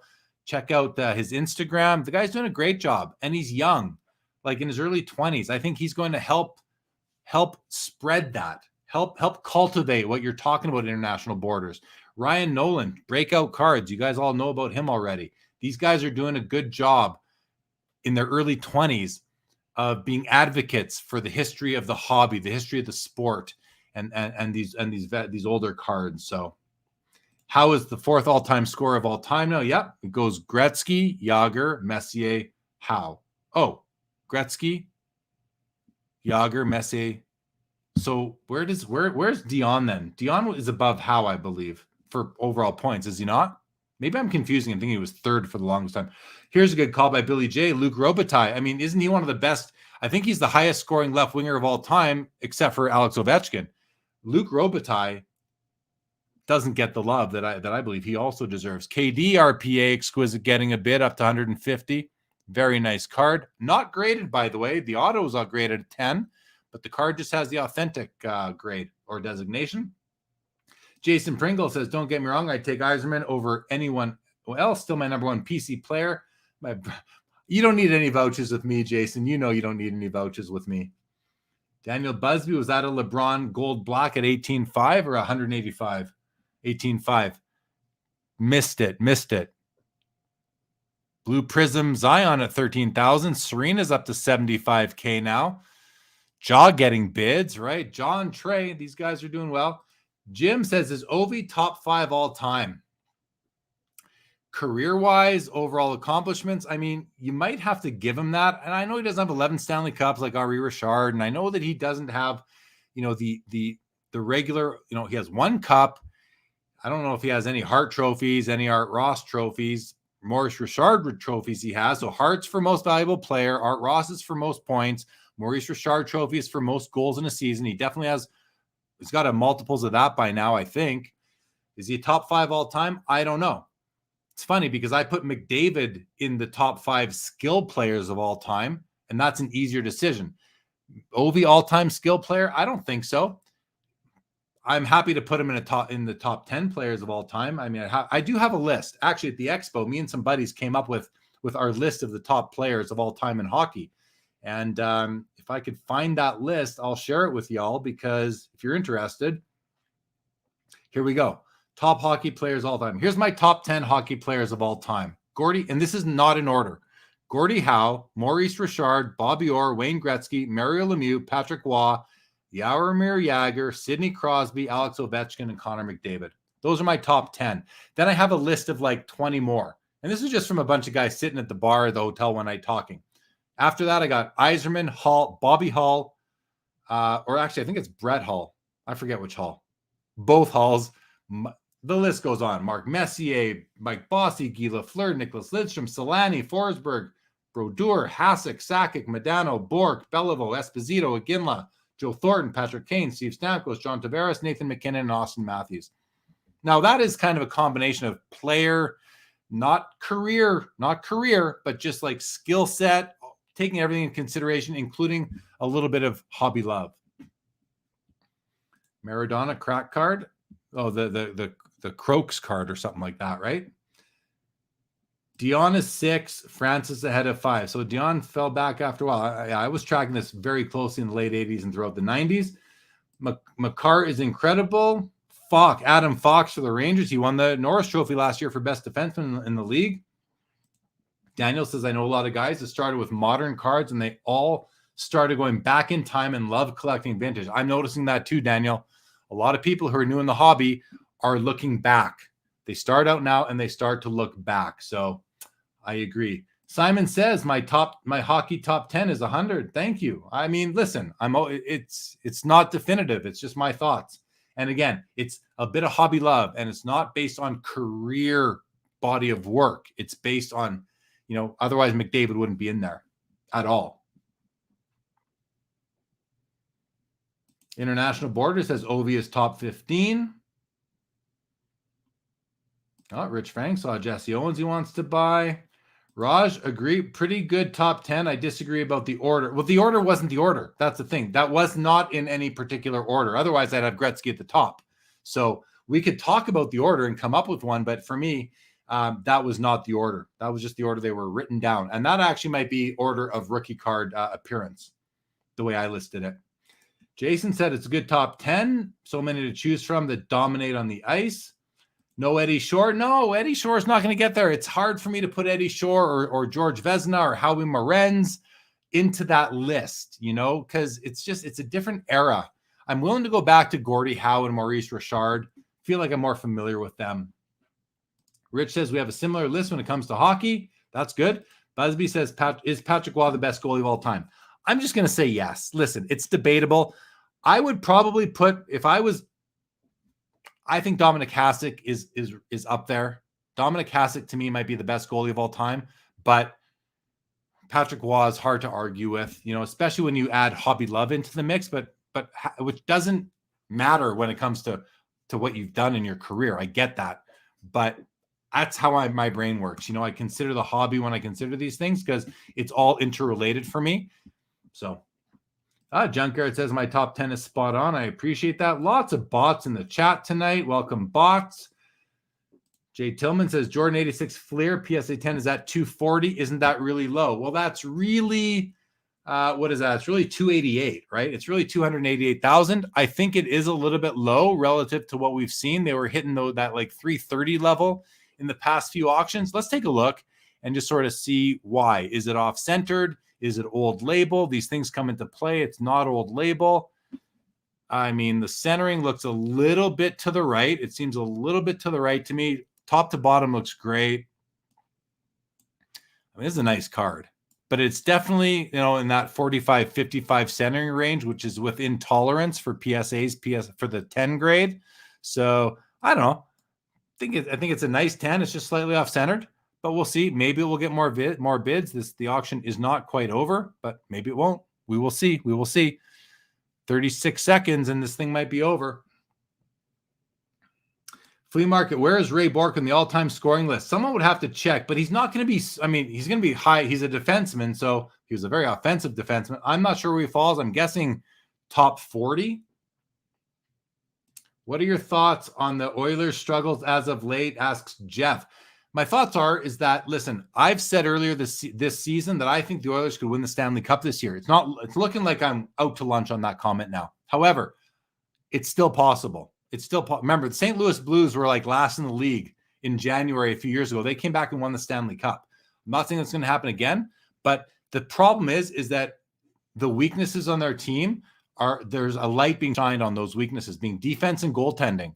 And so they need to do something about that, because you really can't win with only having two like super mega stars, being McDavid and Draisaitl, and a decent supporting, rest of the top six to fill out the rest of your top six, and guys like Nugent Hopkins and Yamamoto, Hyman. I mean, you can't just win with a good top two lines and then weak defense and goaltending. I've said if they can win every game 6-5, they'll win the Stanley Cup.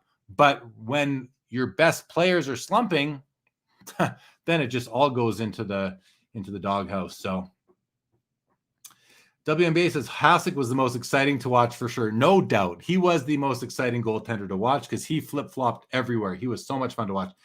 Sergei Fedorov says Flea Market mixtape. The Red Wings had some players, and they sure did. I mean, they sure did have some good players. Nicholas Lidstrom is an all-time great as well. Andrew Marks, estimated funds through the door in total above 5 million, Andrew, because, I've never seen them go below 10 million. So I'm definitely going to call the over on the 5 million. I think the question is over and above 10 million, would it not be? But again, I haven't really, there's 1, there's 2, we're on 3 million. You're 4 million on the first page, maybe 5. So we'll see. That's a great, and we don't have, maybe Eric will join the chat and let us know what it gets to. Dream G, did you watch either of those football games? I watched both games today, and I loved them both until Josh Allen called tails, which right away I was like, what are you doing? Who calls tails? T-Dot, Roy, Patrick Waugh told his Avs teammates, if you score 1 goal, that's all we will need. That's awesome, right? That's confidence right there. If you score 1 goal, that's all we need, he says. I'll save the rest of the goals. Keith asks, are you surprised that McDavid has not hit the Premier Auction in a while? Well, what surprised? Not really. We don't see a lot of hockey cards in the Premier Auctions ever. So am I surprised? No. And part of the reason might be that people are holding on to their Cup RPAs and their SP Authentics and their precious metal gems. They just maybe aren't selling them right now. So Jim says goalie. These are his top 3. These to me are the 3 best goalies of all time. And again, I'm not bringing Ken Dryden into the mix. I just never do. To me, these are the top 3 guys for sure. And the order is debatable. That's not my order, but I understand it. Yeah, Tom Brady's a legend. There's no doubt about that.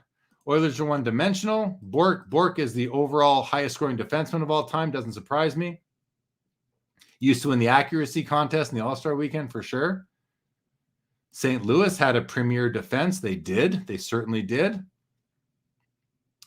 Fact's sake says Patrick Waugh is the GOAT goalie, 4 cups. Hasek was incredible, but didn't bring home the cup. Unfortunately, did he not ever win a cup, Hasek?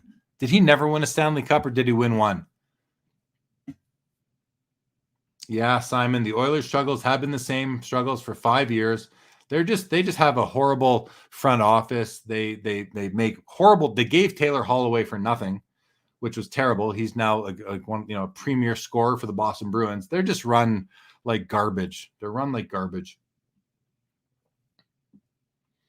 Raj says, do you collect watches, cigars, coins, or anything else? Would love to hear what your other collecting interests are. No, I don't collect cigars. I don't collect coins. I have here, I'll show you guys this, if this will this work? So if you look behind me here on that shelf right there, you can see some old right there. You see like some old like handheld video games and stuff like that. That's a box of cards, but behind it is like just some old handheld like Game Boys and electronic games going back in time. That little blue one in the middle, that's like a 1980s Mattel hockey handheld.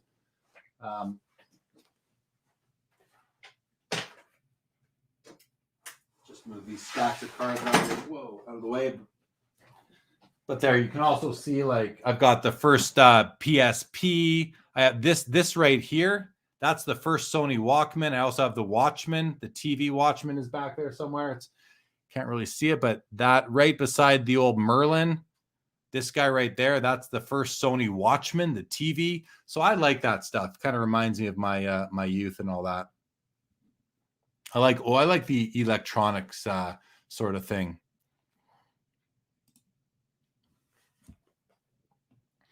Raymond Borg is 11th overall in points. That's very impressive. Rich has Lidstrom second all time behind Bobby Orr. I'm not going to argue with that. Look at that. Diego Maradona getting another bid up to 39,000. 5 seconds, guys. This thing could be over. Nope. It's not over. We got at least another minute left. Flea Market says those Bruins teams with Oates and Bork. So that's Adam Oates, Raymond Bork, and Cam Neely never won in the playoffs, but they were good teams. Hasek used to be annoying as a Bruins fan for sure. Oh, he won 2 cups. There we go. Thanks for the reminder. Yeah, like with Detroit, right? Was it with Detroit at the time? He must have been. Yeah, Hasek won with Detroit. Thanks, Daniel.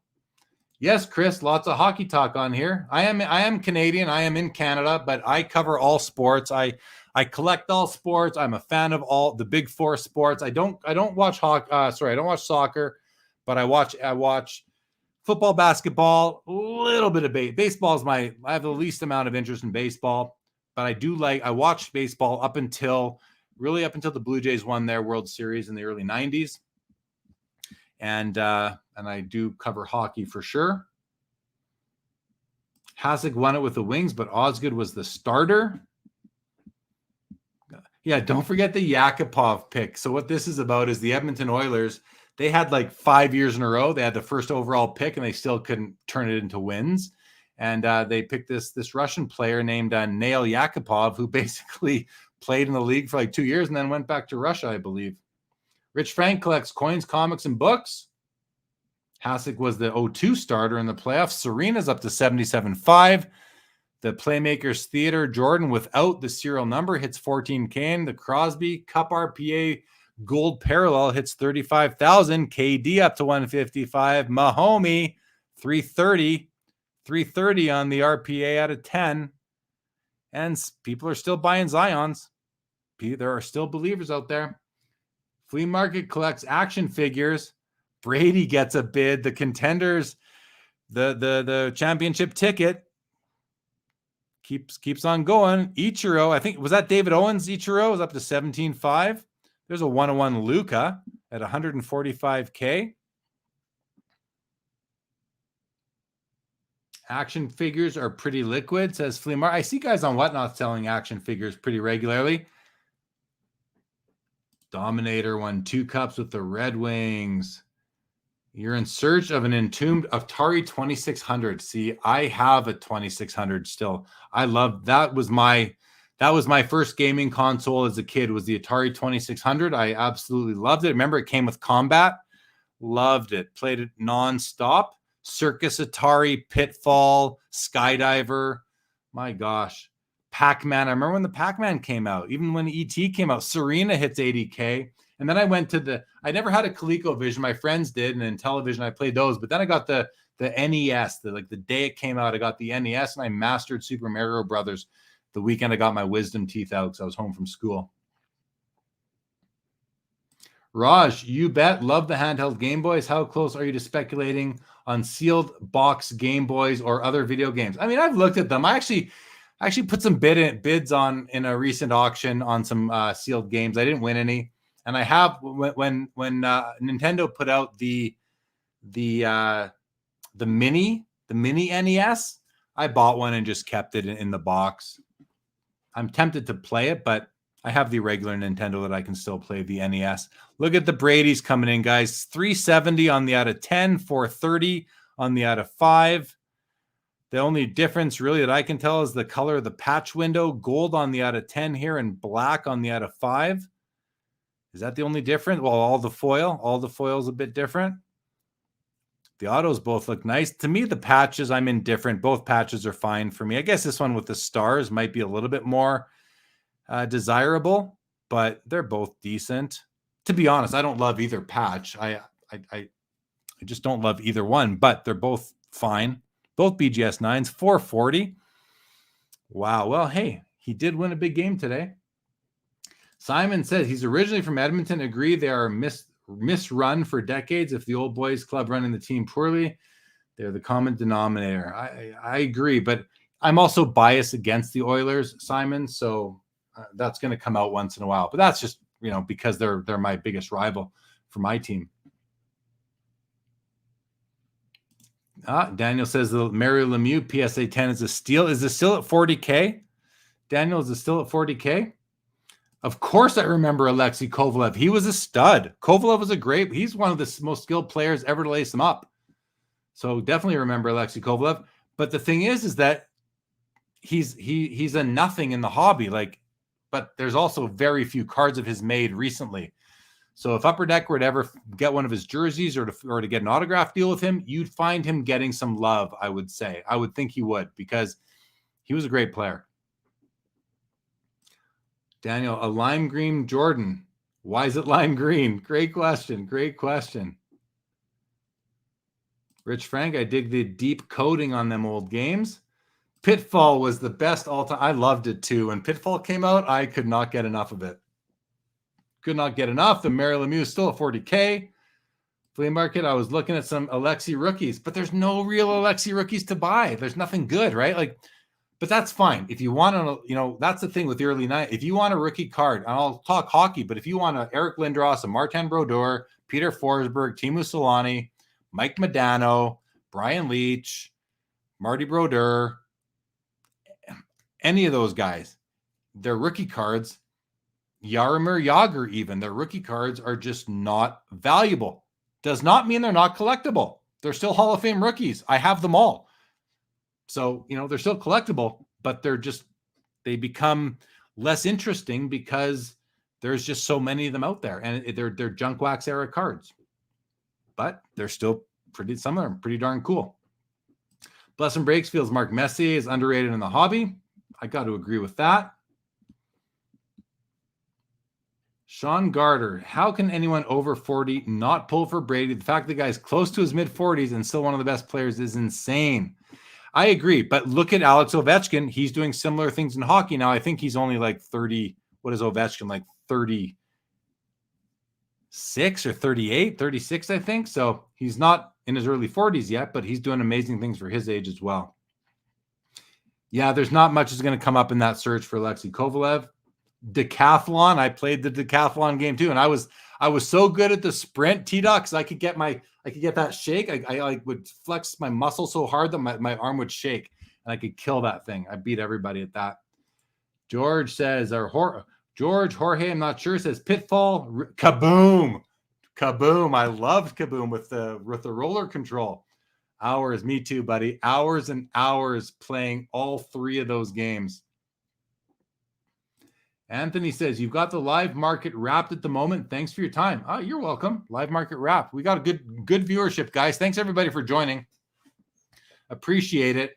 Serena just jumped 10K. She's at, what does that say?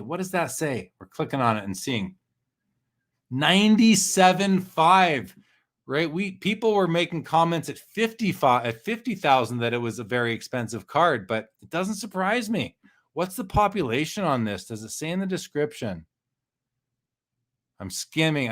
I'm scanning it really quick. I don't see any numbers here. What the population is. If anyone knows, I'd love to know. I'd love to know what the pop is on that card. See, that to me, that's a good investment card, is that Serena Williams. To me, it's a much better investment than many of these. Like, I mean, guys might think I'm crazy, but I think Serena's a better investment than Joe Burrow, Josh Allen, Patrick Mahomes, Luka Doncic, Trae Young, Ja Morant. I think she's a true GOAT. So to me, that's a great investment for whoever's doing it. Raj says Messier is properly rated. He was very good, but did not capture the imagination of kids like Crosby, Gretzky, or McDavid. No, he captured the imagination of adults. So Mark Messier is known as one of the best, if not the best leader in the history of professional sports. And he dated Madonna. Props, Mark, props. Birds, you're welcome for hosting. Rich says 155 people watching, 38 likes only. Let's hit the like button. Appreciate that, Rich. Hit the like button. And if you like what you're seeing, even if you don't like what you're seeing, hit the like button. And if you're not yet subscribed to the channel, guys, please subscribe. Greatly appreciate it. Tom says the only person buying this is her for Serena. Wes Wong jumps in and says those SI for Kids cards are super tough to gem. That's very true. Thanks, Anthony, for hitting the like. Appreciate that. And I believe that's Dave Owens. Ichiro gets another bid up to 18K. What does this say? There are lots of hardcore SI for Kids collectors, and 10s are very hard to get. Yeah, see, that makes a lot of sense. And I wasn't aware that there were a lot of hardcore SI for Kids collectors. So thanks for shining a light on that. I think I have two in my collection. I got the Tiger Woods and I got the Tony Hawk. And they're both of those cards I have, I think they're both 9s. So they're not 10s. 10s are tough. 9s are tough too, but that's what I have. Antonio Brown didn't have a Topps rookie, so I like his first-year Topps as an option. Yeah, for sure. That makes sense. A lot of sense to me. Serena is Pop 8. Pop 8. I was expecting it to be lower, to be honest, but that's still very low. Very, very low. Yeah, even getting an 8 or 9 is tough, let alone a 10. Raj says, you have to start pushing more for likes and subscriptions, but I appreciate you not being in our face about it. Thanks, Raj. And with that said, yeah, please go hit like and subscribe. And comment. That's what they say. Like, comment, subscribe. Notifications. Dating Madonna, not a small list. Fair enough. Simon says that Alexei Kovalev was the most pure skill player I ever saw. It just seemed like he thought the point of hockey was to deke as many people as possible instead of scoring more goals than the other team. Fair comment. Mark Messier guaranteed a win. That's right. He guaranteed a win in the Stanley Cup, in the 94 Stanley Cup finals, and he pulled through. So that's Babe Ruth-esque, you know? That's legendary. That is legendary. And Isaiah says, if Ovechkin did break the all-time goals record, what do you think his Cup RPA to 99 would be worth? Gold out of 8? Or do you think the bump would be just slightly higher than today and already factored in? Great comments, Isaiah. Great question. I think there's a lot of it is factored in already. Oh, the auction's over. No, it isn't. Not to me, Jay. Not to me. I don't think it's over yet. No, not over yet. Okay, keeping on going. On this Ovechkin question from Isaiah Peraza, I think there is baked in value. So I think some of it is baked in. He's not there yet. He's not breaking the record is not a sure thing yet. He still needs 160 more goals or something like that. A lot is going to have to go right for him to break the record. I think he can do it. Wayne Gretzky said he thinks he can do it. Wayne Gretzky wants him to do it. I'd love to see it happen. I want him to do it. If and when it happens, I think we're going to see a bit of a bump, regardless of where the values are at that time, because it's going to be everywhere. It's going to be in an international headline, even though it's just hockey. Wayne Gretzky is well known. I think we're going to see a bit of a bump, but that bump might happen when he's 10 goals away. The peak might be 10 goals away, not right at not right at the goal record. I think it's going to happen. I think the peak will be a little bit before he breaks that record, if that makes any sense. I think it does. Rich makes a good point. Vancouver people hate Mark Messier, and that's true. He went and played there and just I don't know the story, but didn't do right by them. Boston Authentic, a huge Stu Grimson fan growing up. He just skated around and beat people up. That's what happened. Yeah, Waxel says 3 years at the current pace for Ovechkin to get there. It's going to be tough. I agree. It's going to be tough. T-Dot says, I agree. A lot of the value is baked in. So of the value that's going to be attributed to, oh, is it over now? Hold on, guys. Hold on. I think it's over. It's over. The auction just ended. The last card to get a bid is the Luka Horizontal. $39,000. The auction is over. We'll take a second. We'll kind of run through the top page and maybe the bottom page and see what happened there. But I wonder, of all the value that is going to be attributed to Alex Ovechkin cards because of him breaking the record, how much of that value is already baked in? Like, let's say there's a whole pie. Is 70% baked in right now, 80, 90, and that's going to keep on going up as time goes by. Raj Dillon, thoughts on Aaron Rodgers going to the Steelers, Bears, or Seahawks? I'm not the guy to ask, but the only thing I've seen so far said is the Steelers. So I think it'd be cool to see him move. I think any of those teams would be happy to have him. So we'll see. Andrew Mark says LeBron going back to Cleveland to play with his son in 3 years. That'd be pretty cool. Now, how good will he be in 3 years? We'll see. T-Dot says forward-looking value always gets baked in. I can't argue with that. That just is the way the hobby works. Chris Wong says, look at Ovechkin's bump, just getting closer to this record. Now imagine where LeBron goes when reality sets in that he's going to reach Kareem's record. I wonder. I mean, I do think that a lot of it's in there already for LeBron because, again, it's a no-brainer, right? Josh says Ovi is overpriced. Not enough people truly love him. I don't know about that, Josh. I don't know if I agree with that. I think Ovi is much loved. He's got that charisma, that personality. He's a happy-go-lucky guy. He loves playing. He loves winning. He's personable. I don't know. I don't know if I agree with that completely. Blessum says, if I wasn't a hockey guy, but I love playing EA Sports. Yeah, that's a great way to get people involved for sure. Andrew says Steph wins 4th ring or 3rd MVP, or Giannis wins 2nd ring or 3rd MVP. That'll help. They hate Messier because they signed him for 3 years at $20 million. He didn't do much there. Yeah, how do you hate Messier for that though? Like that's management's fault, unless he just got lazy, which then it's his fault too. But Alex is predicting Rodgers to Denver. Blessum says LeBron is baked in, but LeBron doesn't have to be baked in. Everything he's done everything he needs to do. In my opinion, he's done everything he needs to do. So we'll see. Gretzky at 894, Ovechkin at 759. He needs 135 goals over the next 5 years. It's doable. LGC says Ovi winning hardware at 36 is not baked in. Well, that's a fair comment. I mean, that's it. It's impossible to know. We're just shooting the poop here. Raj agrees with T-Dot, 100% baked in. So we have all sorts of opinions, and that's just fine. Flea Market says, even people who don't know the NHL know Alex Ovechkin. That's nice to hear. And Chris Wong, given I'm in Canada, a lot of people here love Ovi more than Crosby and McDavid. Not majority, but it says a lot about his likability. That's true. A lot of Canadians don't like Sidney Crosby. They think he's a whiner. I don't care about that. I love Sidney Crosby. Absolutely. And I do love Connor McDavid as well, even though he plays for my rival team. But I also love Ovi. Like if I'm choosing one of those 3 guys to have dinner with, it's Ovechkin. Hands down, bar down, no question. McDavid's a dud. McDavid's personality, as I've seen through the media lens only, he's a bit of a dud. Crosby, I'd love to have dinner with Crosby, but it would be Ovechkin for sure for me. Daniel, can we see the Jordan you wanted to go for, which I totally just forgot about? Yes, we can. I'm going to close up this window. Went for 23.5. The Gretzky 8.5 did 26,000.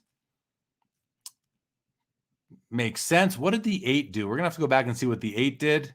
What was this? That's that LeBron 5th year, I think it was. The Jordan does 240, so no more bids on that. That's low for the Jordan, relatively speaking. This I have this card up because there's a question on the authenticity of the patch, but it seems like it didn't do much more unless we refresh and see if it did. The Lemieux seems to have topped out at 40K, which is actually going to be 48 with the buyer's premium. This is the card that I was looking at. This Michael Jordan TakeIt2.net looks like it ended at $16,000, I think. I lost it. Yeah, I'm sorry I don't own that card. I do like it. There's the pop on it. But let's go back here, and we're going to now scroll through. I'm just going to do the comments quickly. No way Crosby. Josh just wants a deal on an Ovi rookie card. Crosby is the type of guy you want to date your daughter or your sister. Yeah, I could buy into that for sure. Okay, so let's just run through. Now, these are all with buyer's premiums, okay? So this is out the door. This is what the buyer is paying. The contenders, 1.3 million on the Brady, 630 and 575 on the Mahomes. The Luka out of 20 does 430, which is more than the true RPA out of 99 does 350. My favorite card in the auction, well, this is my favorite even more than the Jordan. The PSA 7 Mantle does 330, 288 on the Jordan, 264. Like, I'd rather have the Serena than this card. Like, this is hands down for me, but I'm not everybody out there, that's for sure. Like, this to me is a lot of money for a one-on-one Josh Allen. Like, hey, if he wins, 3 Super Bowls, then this is probably going to be a good buy. Let's keep on going. The BGS 10 SP Authentic Brady does 192, while the Bowman Chrome PSA 9 Refractor does the same price. Pretty cool to see that. The KD Exquisite does 186. The Trae Young Gold Prism does 180. Here's the PSA 5.5 Mantle at 145. The PSA 10. So the PSA 10 Brady does 132, while the BGS 10 does 192. That's that premium the BGS 10s get over PSA 10s. International Border says, I've heard some interesting stories about Ovechkin from his early days through a buddy who knew Mike Green from when he was with the Capitals, not far off the Oilers' infamous SI stories from the 80s. Yeah, I'm sure he likes to party. I'm sure Ovechkin likes to party. Rich Frank says, Harry Kane any good? Who's Harry Kane? I know Patrick Kane. I know Evander Kane. I'm not sure who Harry Kane is, though. Yes, bless him. These prices are with the buyer's premium included.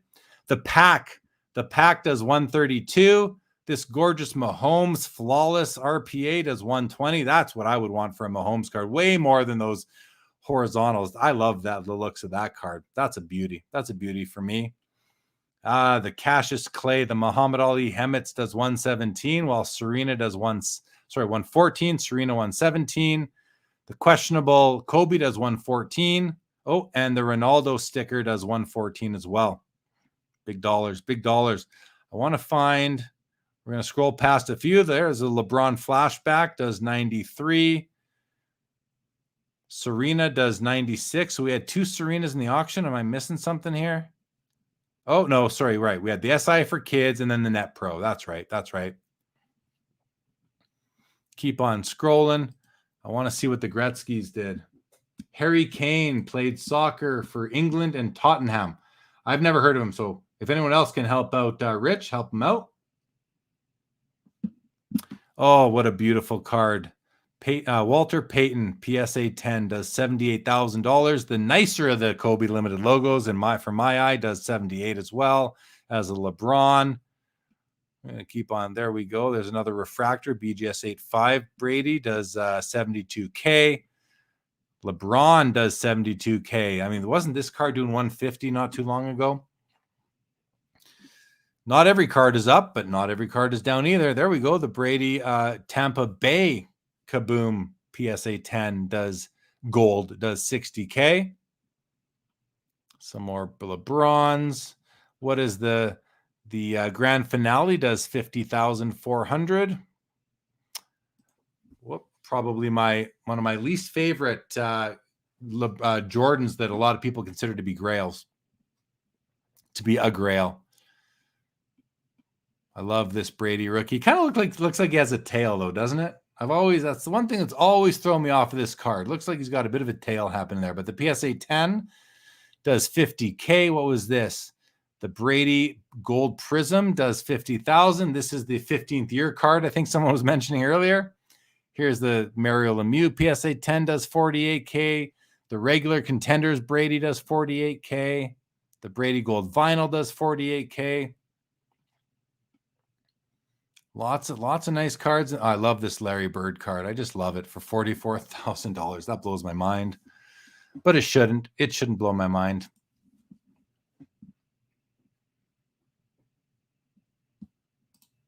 Raj says Harry Kane is good, but very speculative. There are many better English soccer players now.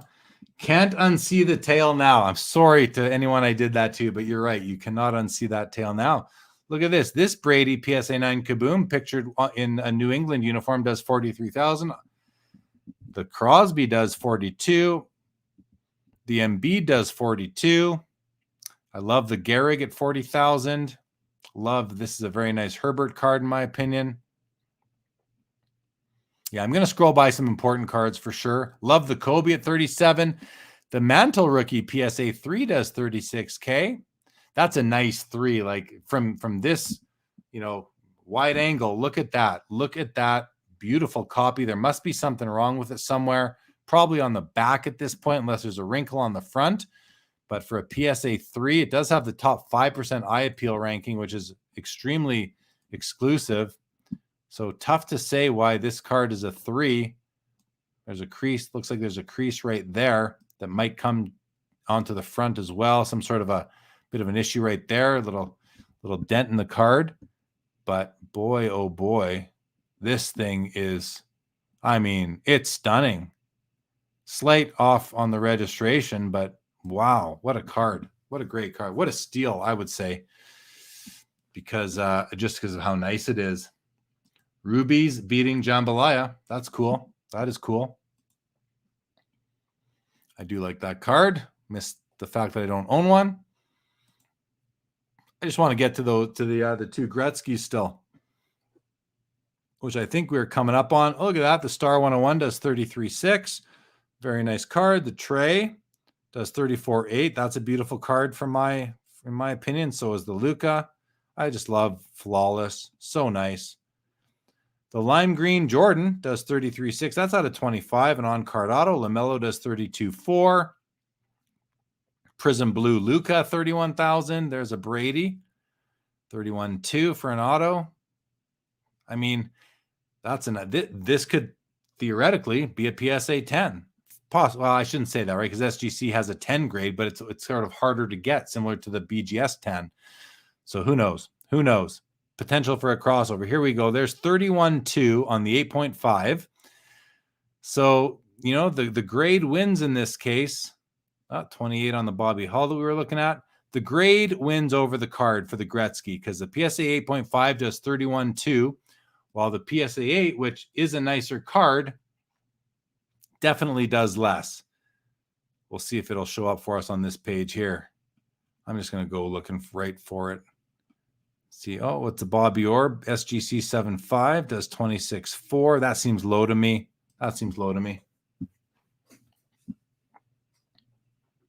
We should be coming up to the Gretzky PSA 8 here. Oh, look at a beautiful Jim Brown PSA 8. That should sell for more, but I think the centering hurts the sale value on this card. I love the card, by the way. Looks really nice. The black is often faded. It's not, and there's often big focus or registration issues. That card is really nice. Oh, the high voltage does 24,000. That seems reasonable. And there we go. 24 on the 8. The 8 Gretzky, which is just a nicer card than the 8.5. Let's go to the very bottom of this thing. Let's go to the very bottom.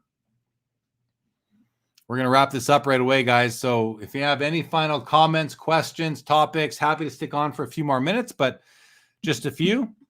So the cheapest card in the auction is this, I think is this, or is it down here actually? No, it is down here. The lowest priced card in the auction is this. What we've all pretty much agreed is quite a hideous looking LeBron James auto patch. Still seems cheap to me, despite the unattractive design. It still seems cheap to me for a LeBron auto. The Tatum. We got the Mahomes here. I don't love the looks of that. And the Michel Platini card. I can't say I know much about him. I've seen a few cards of his lately. The Noise Boys, Kobe is down towards the bottom. Overall, I'd say that was enjoyable. Hope you all enjoyed it. Thank you. We had great viewership. So thank you everybody for joining tonight. And, especially since we couldn't do it last night, I'm glad I was able to. Missed Adam tonight, but he'll be back next month. And the month after that, Eric Myers will be back again in March to cover the premiere. So excited for all that. Good night, Daniel. Chris Swanee, thank you. Thank you for joining. Bless and Break says the green LeBron. Funny if it said precious metal, people would think it was gorgeous. I don't know. Precious metals are either green or red, not both, up against each other. So if you look at my wall there, see that thing right? See that right there? Those are PMGs. Those are 2012 Fleer Retro PMGs. Those are the Timo Solani Rainbow. Now you put the green and the red right up against each other. I'm not going to like it as much, but separated with some white in between on display in my graded flex holder. Love that holder, by the way. Check out. Hold on. Yeah. It's called Graded Flex. It's a great holder. We got the slab shelf right there, the Graded Flex right there. Some good products being made. And of course, we had Slab Strong on Tim the other day. Thanks, Elf. Appreciate it. Thanks again, Chris. T-Dot, appreciate you coming by. Flea Market, appreciate you coming by. Thanks for being here. Rome, good to see you. Alex, thank you very much. Sean Gardner, thank you so much. Thank you, LGC. Great to see all of you guys. Thank you, Fact Sakes. Great to see you. I'm about to end this. Any other comments I will see afterwards. So thank you again, everybody. Have a great week ahead. Next Saturday on Sports Cards Live, our guest is Suze Luljaraj, currently of Golden, formerly of Topps. She'll be joining. Going to be great to have Suze on. She's a legend in the hobby herself. Check out her regular card chat discussions on Twitter. Excited to have her on. Thank you, Daniel. Thank you, Keith. Thank you, everybody.